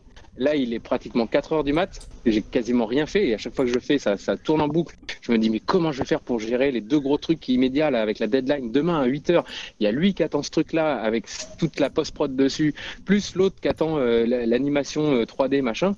Et là, tu te dis, mais il me reste plus que 4 heures. Et là, dans ton cerveau, il commence à bloquer parce que ça fait déjà presque 8 heures que tu es en boucle sur cette problématique-là. Du coup, ta respiration, et ça devient physique, c'est vraiment pas des conneries. Au bout d'un moment, ton cerveau, il peut aussi être emmené à aller dans des phases physiques. Du coup, j'arrive plus à respirer. Je me retrouve à aller m'allonger sur le canapé de la salle de réunion et je suis en train de faire des palpitations, j'arrive vraiment plus à respirer. Et je sais pas ce que j'ai eu un élan en me disant ok, j'ai pas la solution de ce que j'ai vu, j'ai l'impression que je vais mourir. Et du coup, je vais sur YouTube, je tape crise d'angoisse, et en fait, c'est marrant comme les circonstances de la vie, tout est assez lié. Peu de temps avant, j'ai eu un pote qui était venu en Suisse et qu'on avait parlé que lui faisait des crises d'angoisse. Et du coup, je savais pas ce que c'était une crise d'angoisse parce qu'on n'a pas étudié le sujet ensemble. Mais le fait qu'il m'ait alerté que lui, il en faisait, dans ma tête, ça a tilté. Sûrement, je fais ça en fait. Et donc, je vais voir sur YouTube et c'est comment gérer une crise d'angoisse. Et là, tu as une nana qui te parle en mode relaxation, méditation et qui te dit si vous avez une crise d'angoisse, c'est parce que vous gérez trop de choses en même temps, ça tourne en boucle, etc. Il faut juste vous dire que, au pire, la solution à ça, c'est que ça va merder. Juste accepter le fait que ça va merder. C'est la première étape. Et après, le truc, pour moi, qui a été genre hyper simple, c'est après, il t'explique en fait que c'est simplement que vous n'arrivez pas à prendre de décision. Et au pire, vous voulez surtout pas. En fait, c'est que vous voulez pas voir l'échec. Et du coup, moi, à ce moment-là, je commence à réaliser qu'il faut accepter l'échec. Du coup, je fais quoi? J'envoie un mail à un des deux. Et je lui dis, du coup, j'ai eu un souci par rapport à X ou Y raison, mes deadlines, mes machins, j'ai eu 2 projets. Enfin, j'explique ma situation comme ça, je me sens bien, je suis honnête, je révèle ma fêlure, et puis du coup, bah, je me retrouve à avoir plus un seul choix à faire. Et là, je me retrouve en 4 heures à finir mon animation, laisser de côté la post-prod, et du coup, j'ai re-respiré, ça allait mieux, et puis en fait, ça s'est très bien passé. Les gens ils ont fait ah bah oui, on peut comprendre. Et genre, je m'attendais à me faire engueuler, mais genre le matin de bonne heure, j'ai la réponse à ce mail qui est pas de souci, on comprend, ça arrive, et machin. Et tu te rends compte que putain, mais pourquoi je suis devenu aussi con, j'ai failli me tuer quoi. Alors que c'était des gens qui en ont rien à foutre, c'est ouf. Ouais, c'est clair, c'est vraiment cool d'avoir eu le côté un peu genre ok c'est bon, je vais aller chercher une solution parce que. Mais c'est souvent comme ça les résultats où on se prend de la tête tout seul. Hein. C'est souvent le cas. Ouais. C'est dingue comment on peut se rendre mal pour rien. Quoi. C'est l'intérêt du podcast en fait, c'est de se dire, il y a plein de gens qui vont vivre ça, que ce soit des étudiants, d'autres artistes qui sont dans les mêmes situations que nous, ou peu importe. Et l'idée c'est de se dire, en fait ce qui est génial dans les podcasts, comme vous faites, c'est qu'au final tu révèles des choses, genre c'est désacralisé, c'est-à-dire que c'est plus une science de fou, c'est plus des gens... inatteignables, c'est des gens qui te disent j'ai eu cette expérience, je l'ai vécu comme ça. Il n'y a pas de jugement, il n'y a rien. C'est juste, bah en fait, je peux, même si, en fait, il faut être conscient que tu peux pas appliquer les mêmes règles que les autres utilisent, mais en tout cas, tu as des pistes, et au pire, même si tu n'utilises pas la même, tu vas te l'approprier. Et c'est ça l'enjeu de ce partage-là, je trouve, et qui est génial. Ouais, bah merci en tout cas. Il y a aussi l'importance de l'entourage aussi, je pense. Oui, ça c'est clair, parce que tu as des gens qui peuvent te soutenir et tu en as d'autres qui peuvent t'enfoncer. Ouais, exactement. Tout à l'heure, quand on parlait de la culpabilité, t'as des gens qui vont soit pas le voir, soit en profiter. Et inversement, quand t'as des gens qui t'aident à progresser, y a pas mieux. Y a pas eu beaucoup de gens comme ça, personnellement. Pour moi, il est nécessaire d'avoir un entourage sain. C'est exactement ça. Il y a Alexandre que peut-être vous avez rencontré aux Art Weekend, que je connais depuis le lycée, qui m'aide énormément. Il y a Jérémy qui est récent dans ma vie, mais t'inquiète, il va y avoir des updates. Mais qui m'aide de ouf à progresser, autant humainement que artistiquement, si on peut appeler ça artistique. T'as encore mis des guillemets qu'on n'a pas vus. Ouais. J'arrête pas de le faire. Mais tu sais que depuis tout à l'heure, je monte des trucs avec mes doigts. Alors que ça m'arrive souvent. La lumière, elle est même pas allumée, je vois rien. L'attention est là. Je parle aussi bien avec les mains. Lisa, pareil, genre, je reviens dessus, mais il y a les écoles, souvent, vous en avez parlé pendant les podcasts d'avant, c'est pas souvent hyper positif, quoi, quand vous en parlez. Il y a des expériences douloureuses, quoi. Genre, ça apporte des choses à tout le monde d'une certaine manière, mais c'est vrai qu'il y a des Le truc, c'est que, ouais, en fait, il y en a qui vont avoir des expériences ultra positives et d'autres qui vont avoir des expériences ultra négatives.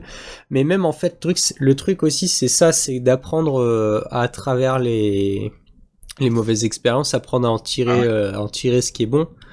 Et moi, par exemple, mon école qui était vraiment, genre, vraiment, je mens pas, qui était un putain de scandale. C'est en fait le truc c'est que aujourd'hui pardon. T'étais à quelle école Une petite école à Montpellier qui a fermé depuis, qui s'appelait IEFM 3D. Mais bon, en gros après on a le nom. Hein. Ouais, non mais le nom il a été donné dimanche dans l'épisode qui est sorti avec lui. mais de toute façon ouais en fait le truc c'est qu'on avait on avait un directeur qui était complètement enfin pas lunatique mais genre qui faisait tout sur des coups de tête en fait, et du coup le matin c'était très régulièrement on arrivait et on avait un papier sur notre table, aujourd'hui vous travaillez pas sur vos cours, aujourd'hui vous designez 5 t-shirts chacun, hop tout le monde fait un t-shirt, c'est sérieux tout. Ouais, et des trucs comme ça mais on en avait 2 par mois tu vois, et enfin 2 par mois j'exagère mais genre on en avait au moins un par mois, ouais, facile.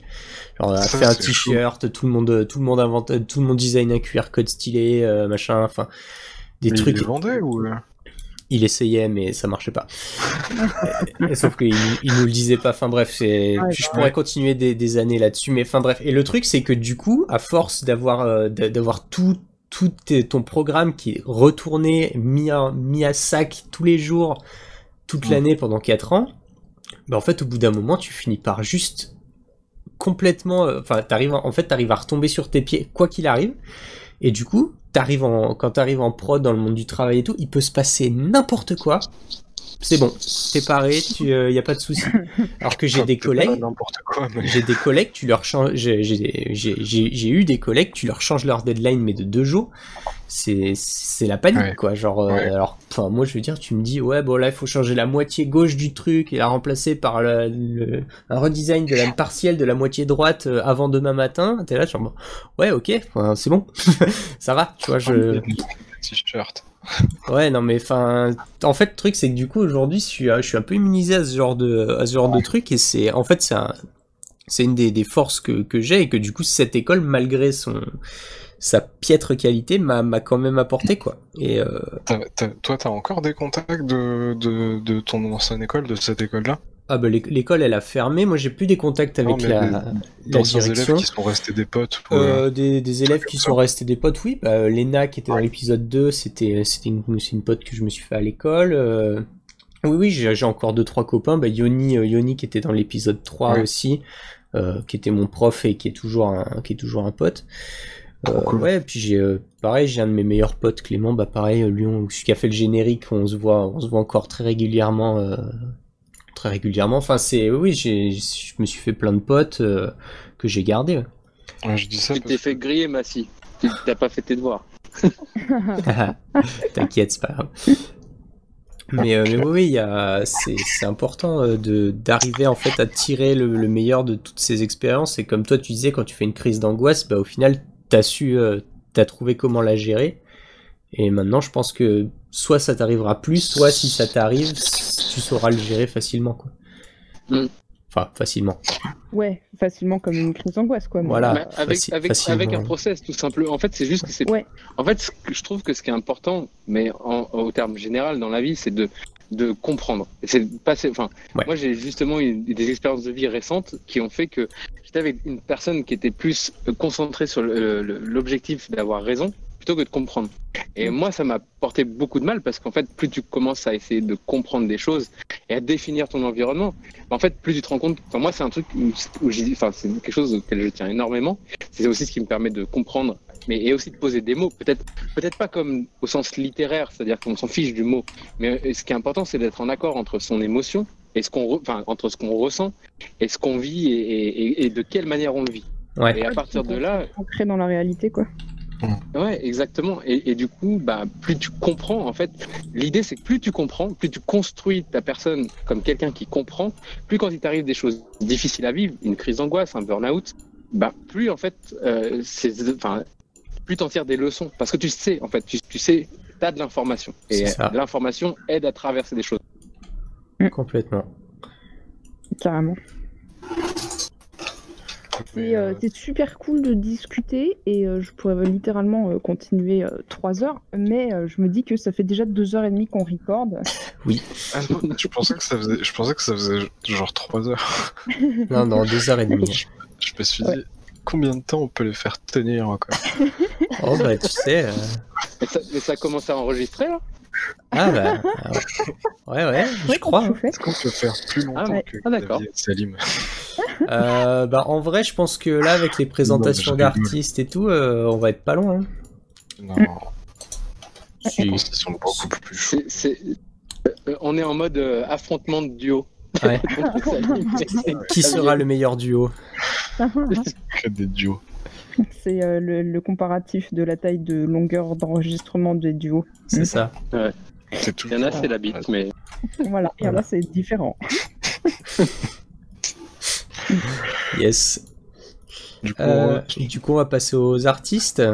Ouais, même si clairement j'aurais pu continuer, mais bon, c'est comme ça. Carrément. C'est terrible de couper, en fait. Ouais, mais je pense qu'à un moment, les auditeurs. Ouais. Pour une vidéo qui dure 6 heures, ils vont. Bien sûr. Ouais. Oui. Ça. Tout entendu. On va le regarder sur 3 jours. Ouais, il sortira en 5 fois celui-là. C'est des Et snaps. ce sera coupé au milieu des mots. Ouais, en plein milieu, j'y veillerai. Non, à chaque, J'y blague, à chaque blague limite, je coupe. Il y en a eu. C'est ça, touloum. Non, je crois pas. Il n'y a pas parlé de gérontologie. Ni de pluie, ni de rien. Tout ça. Oui. Ouais. Alors, qui c'est qui commence? Ah bah chacun son tour. Parce que... Non, je commence. Arrête de parler. Non, mais on est vraiment pas poli. Pour la deuxième. La première, on est un peu poli, puis. Là, c'est bon, là, il n'y a plus de politesse. Ouais. Non. Alors, moi, j'en ai 2. Ouais. Bah moi, je te crame ta famille. Merde. Allez, ok. La bonne Non, ambiance c'est dans chez une bonne Art Talk. humeur, Voilà. Crame ta famille. Un petit placement Camelot. Voilà, Ça fait pas de mal. il en fallait. Hein. Mais... Du coup, la première, c'est Juliana Makoviak. Je sais pas si je dis son nom de famille bien. C'est une artiste freelance. Elle fait de l'illustration, elle fait du concept. Déjà, elle a une manière de gérer les couleurs que je trouve vraiment jolie.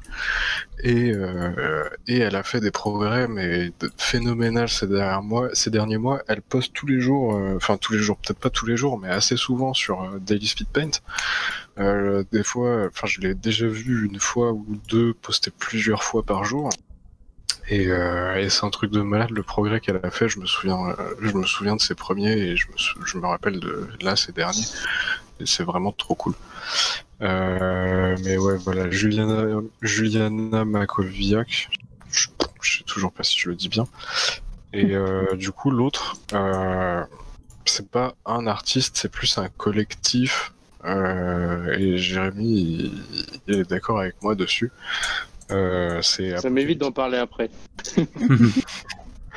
C'est Apocalypse Painters, donc qui est un collectif de concept artistes qui est constitué de... Il y a qui vous pourriez connaître? Il y a Victor Fritsch, je crois. C'est quoi déjà son nom de famille? C'est Fritsch.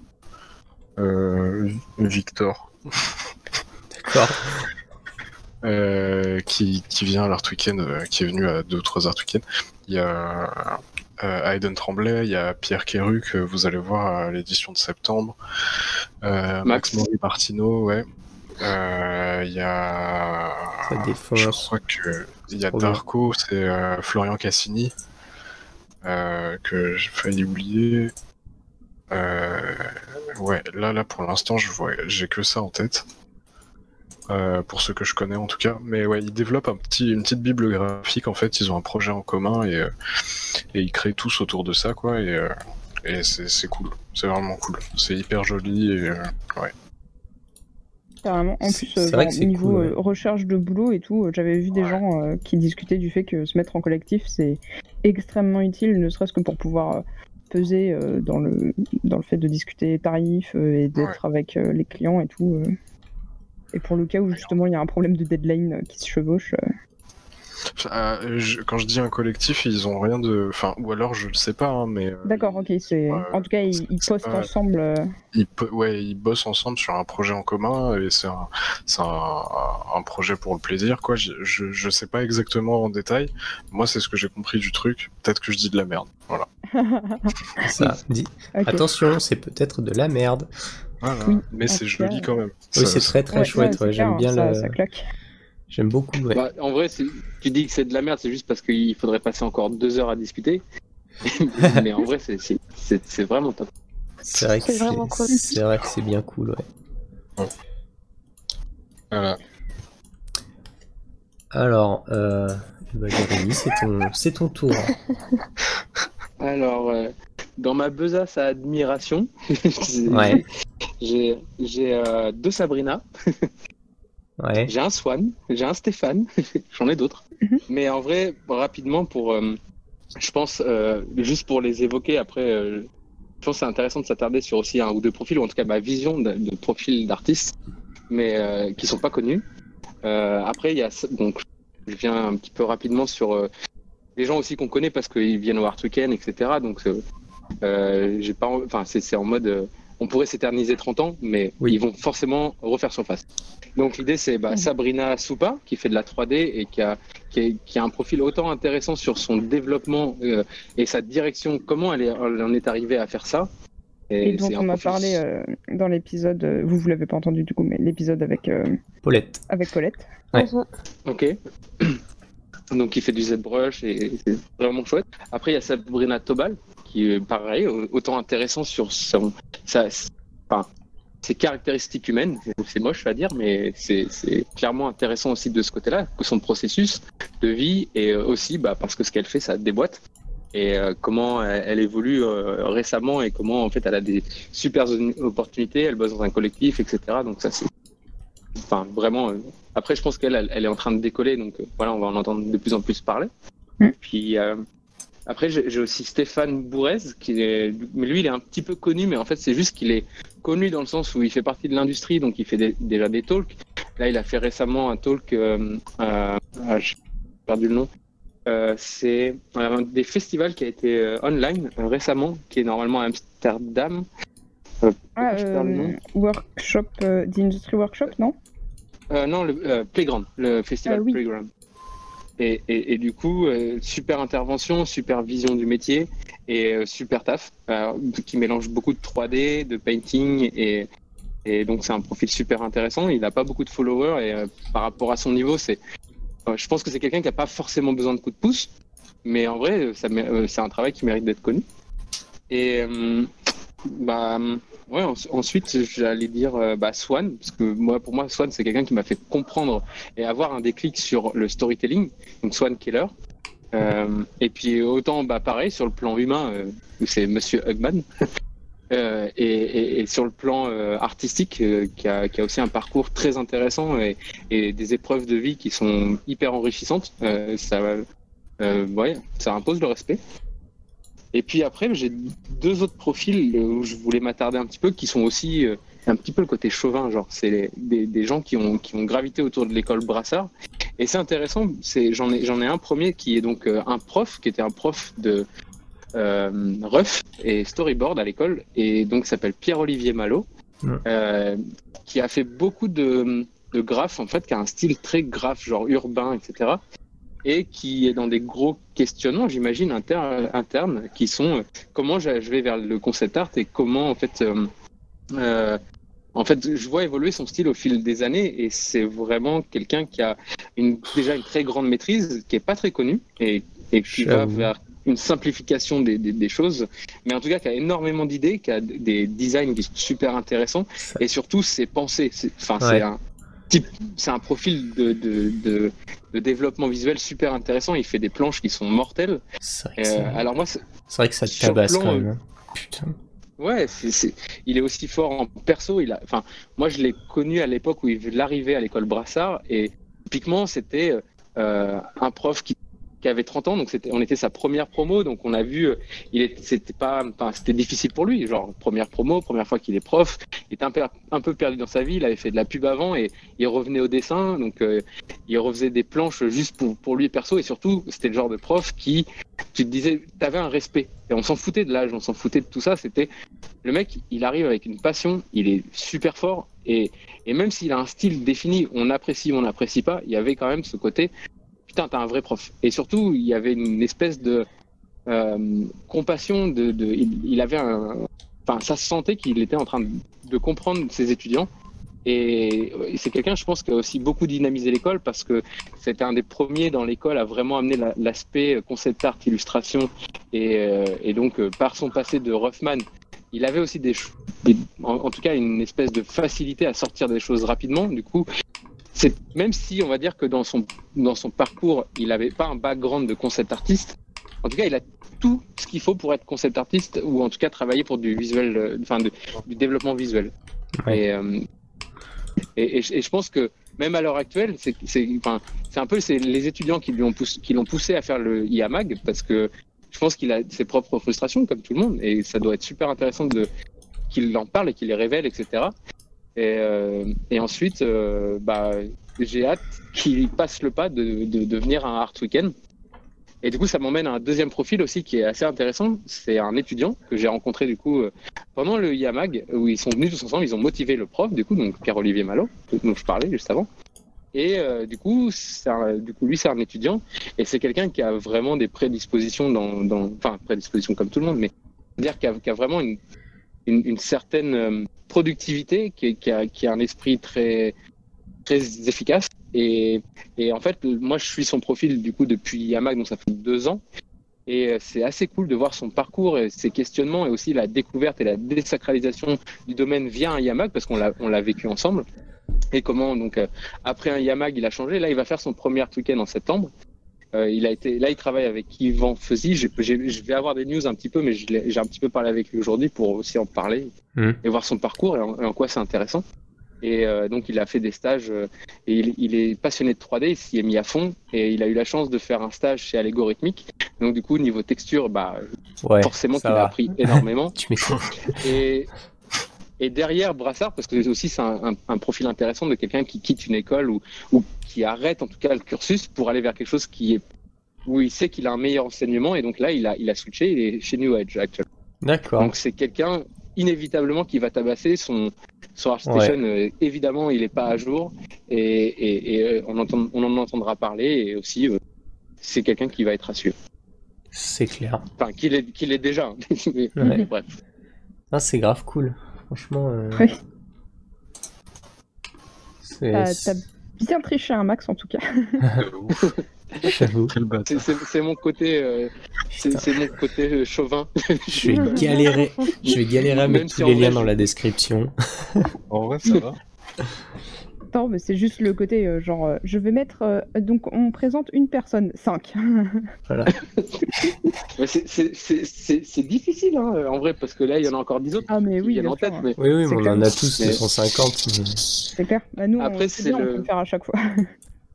Désolé, c'est ce côté tête brûlée de OK, il y a une règle. Je vais faire 5 fois plus et puis comme ça, après, moi, je suis sûr que c'est fait. Je suis sûr que c'est bien fait. Si vous aviez dit il en faut 5, j'en aurais donné qu'un. Merde. Peut-être. Ou 25. Non, mais c'est que des profils qui méritent d'être partagés. Donc, non, mais c'est 1 ou 5, c'est clair. C'est clair. C'est juste que ça me fait rire. Et merci pour ces partages. En tout cas, c'est vraiment des bonnes merci beaucoup. C'est vraiment cool. Avec plaisir. Ok. Ouais, pareil. Je le fais par les briques. Allez, à qui?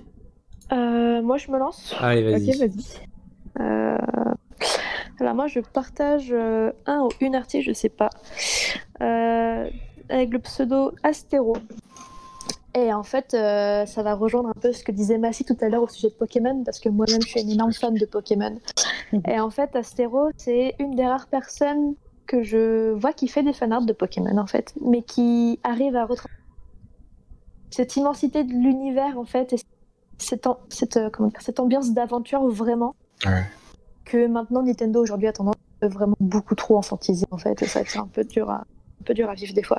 Mais c'est immensément grand, c'est de la découverte. Putain, j'avoue. C'est impressionnant parce que souvent, tu vois, t'as toujours son personnage en petit, puis tu vois l'énorme Pokémon légendaire qui passe, t'es en mode putain, c'est génial et tout. Un peu comme le premier épisode de Pokémon où t'as Sacha qui voit, tu vois, c'est un peu ça. C'est le point de vue du haut. Et je sais pas, moi ça me touche au trip parce que ça me rappelle énormément de souvenirs d'enfance, d'imagination que j'ai pu faire, des films et tout. Pokémon, c'est toute ma life, quoi. Et c'est une des rares personnes qui arrive à transcrire ça en illustration et je trouve ça ouf, en fait. Et voilà, ça mérite d'être partagé. C'est vraiment chouette. Ouais, je trouve ça trop cool. Et voilà. Il y a un petit côté Sparte dans certains paintings. Complètement, c'est vrai. C'est trop bien. C'est trop bien.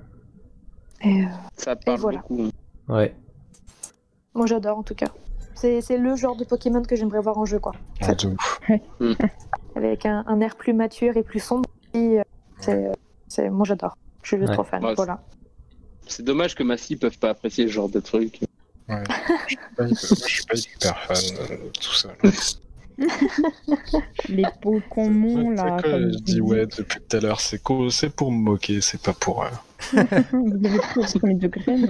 Je sais pas si c'était vraiment important de préciser.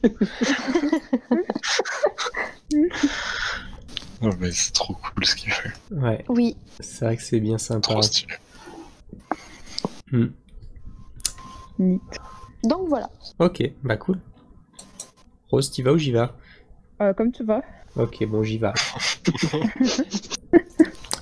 Alors, moi, mon artiste de cette semaine, c'est Wang Henley. J'ai certainement charcuté son nom, comme d'habitude.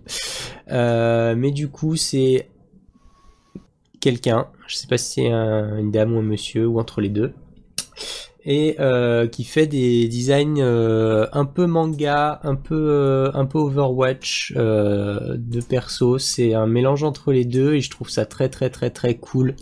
Comme il arrive à dynamiser les formes, à tout déformer.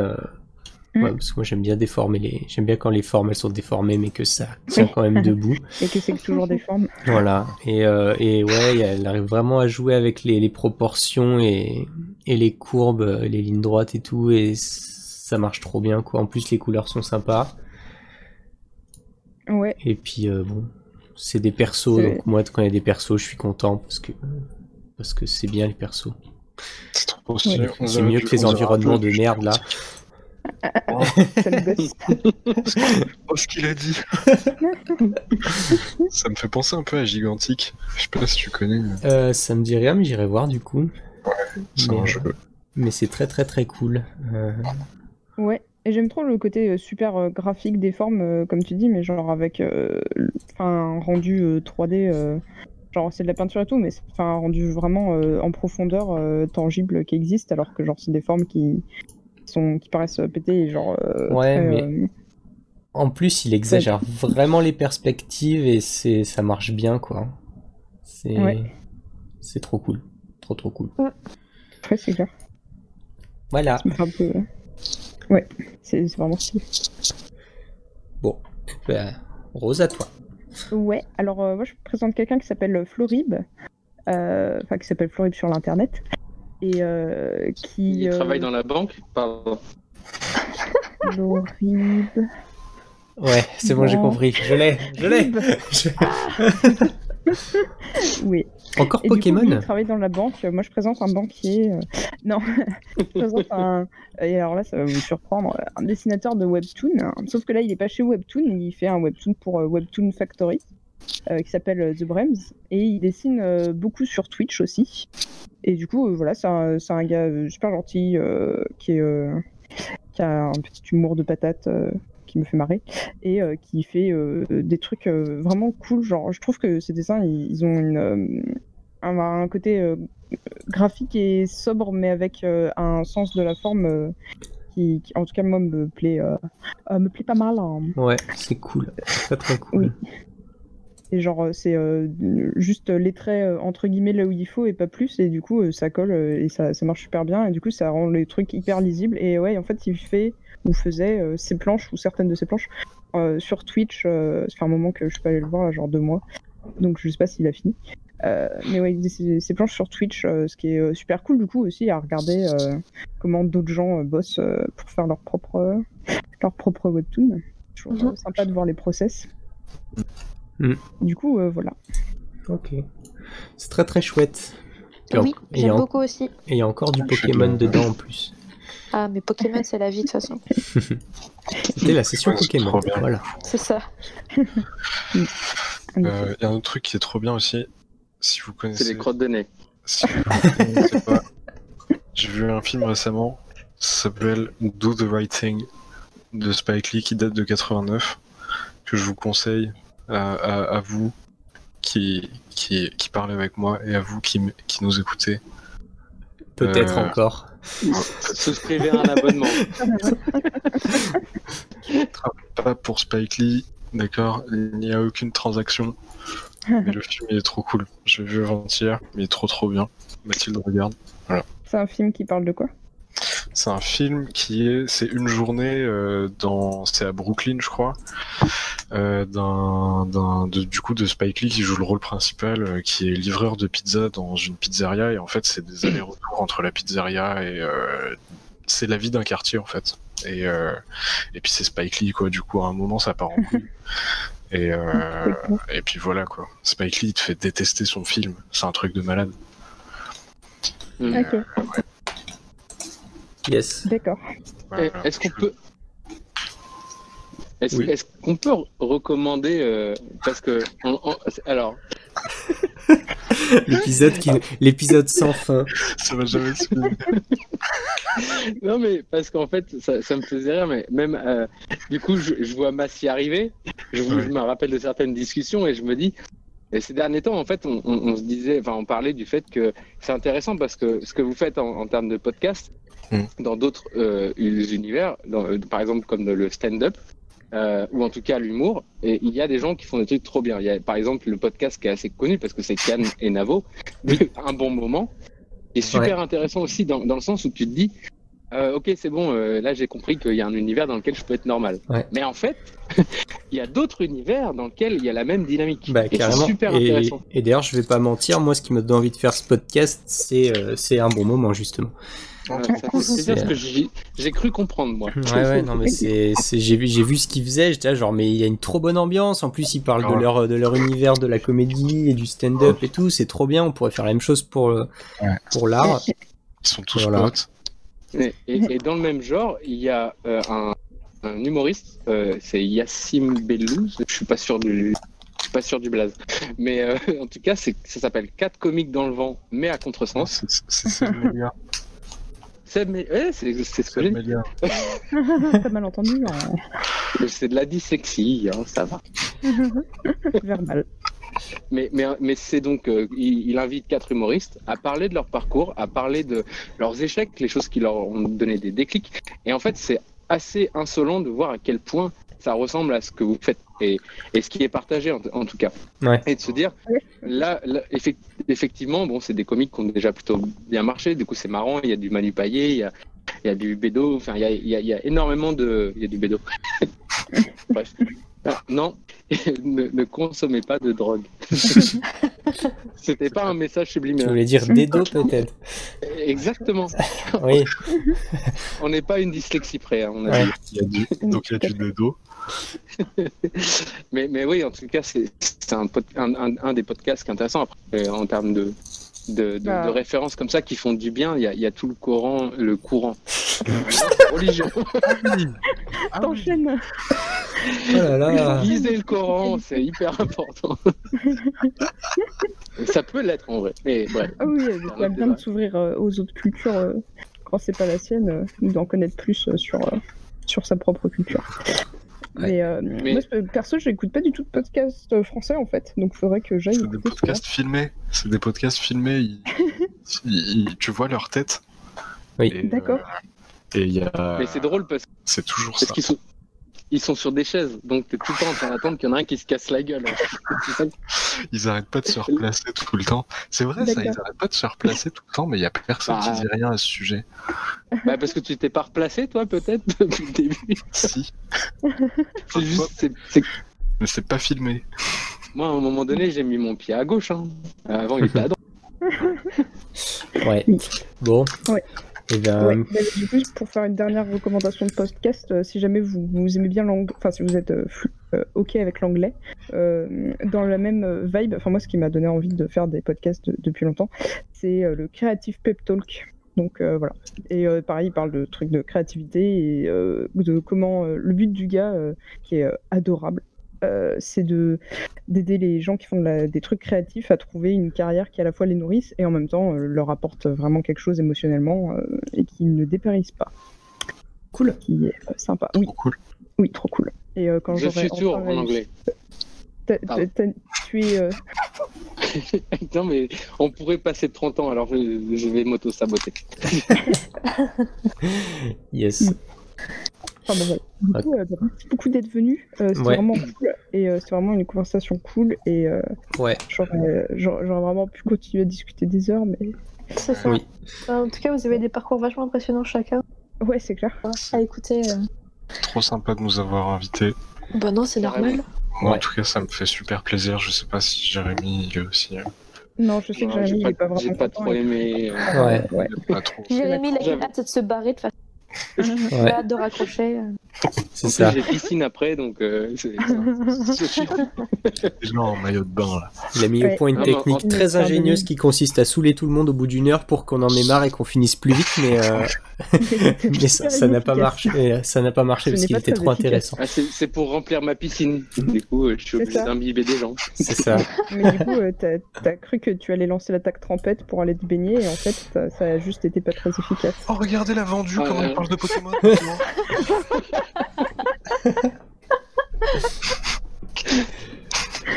Yes. Ah, bordel. Bon, Mais en tout cas, c'est cool. Et c'est cool de se sentir normal pour des bonnes raisons ou pas normal pour des mauvaises ou pour des bonnes. Alors là, je mélange le truc. En tout cas, c'est vraiment motivant ce que vous faites et Ouais, de merci se sentir, et bravo. Merci. Ah, merci, merci. beaucoup, ça fait plaisir. Podcast des gens normaux. Et Oui, c'est trop de se cool. sentir non seul dans son. Parce que Ouais. bon, je sais pas si vous, ça vous a fait pareil, mais moi, depuis que je suis petite, on me dit que je suis pas normale. Hein. Beaucoup, suffisamment pour que je commence à le croire. Donc c'est vrai qu'après, Bah oui. quand tu rencontres plein d'autres gens comme toi, t'es là, genre. M'en fous. Ouais, ouais. Est-ce que c'est pas normal de pas être normal Mais je suis dans un d'accord, truc qu'est-ce qui que est ça pas veut normal? dire normal? Ça veut alors, rien dire normal. merci à tout le monde d'avoir écouté ce super podcast et Il à a- la semaine prochaine. Oui. Et des bisous. Ouais, Des Et, bisous. et bisous tout le monde. Bisous. Oui, et à la chaîne pro. Voilà, n'hésitez pas Et à... Cimer. Ah oui, à et puis nous à regarder suivre, nos réseaux sociaux, à partager si vous trouvez que c'est intéressant, si vous connaissez d'autres gens anormaux comme nous, comme vous, si vous l'êtes aussi.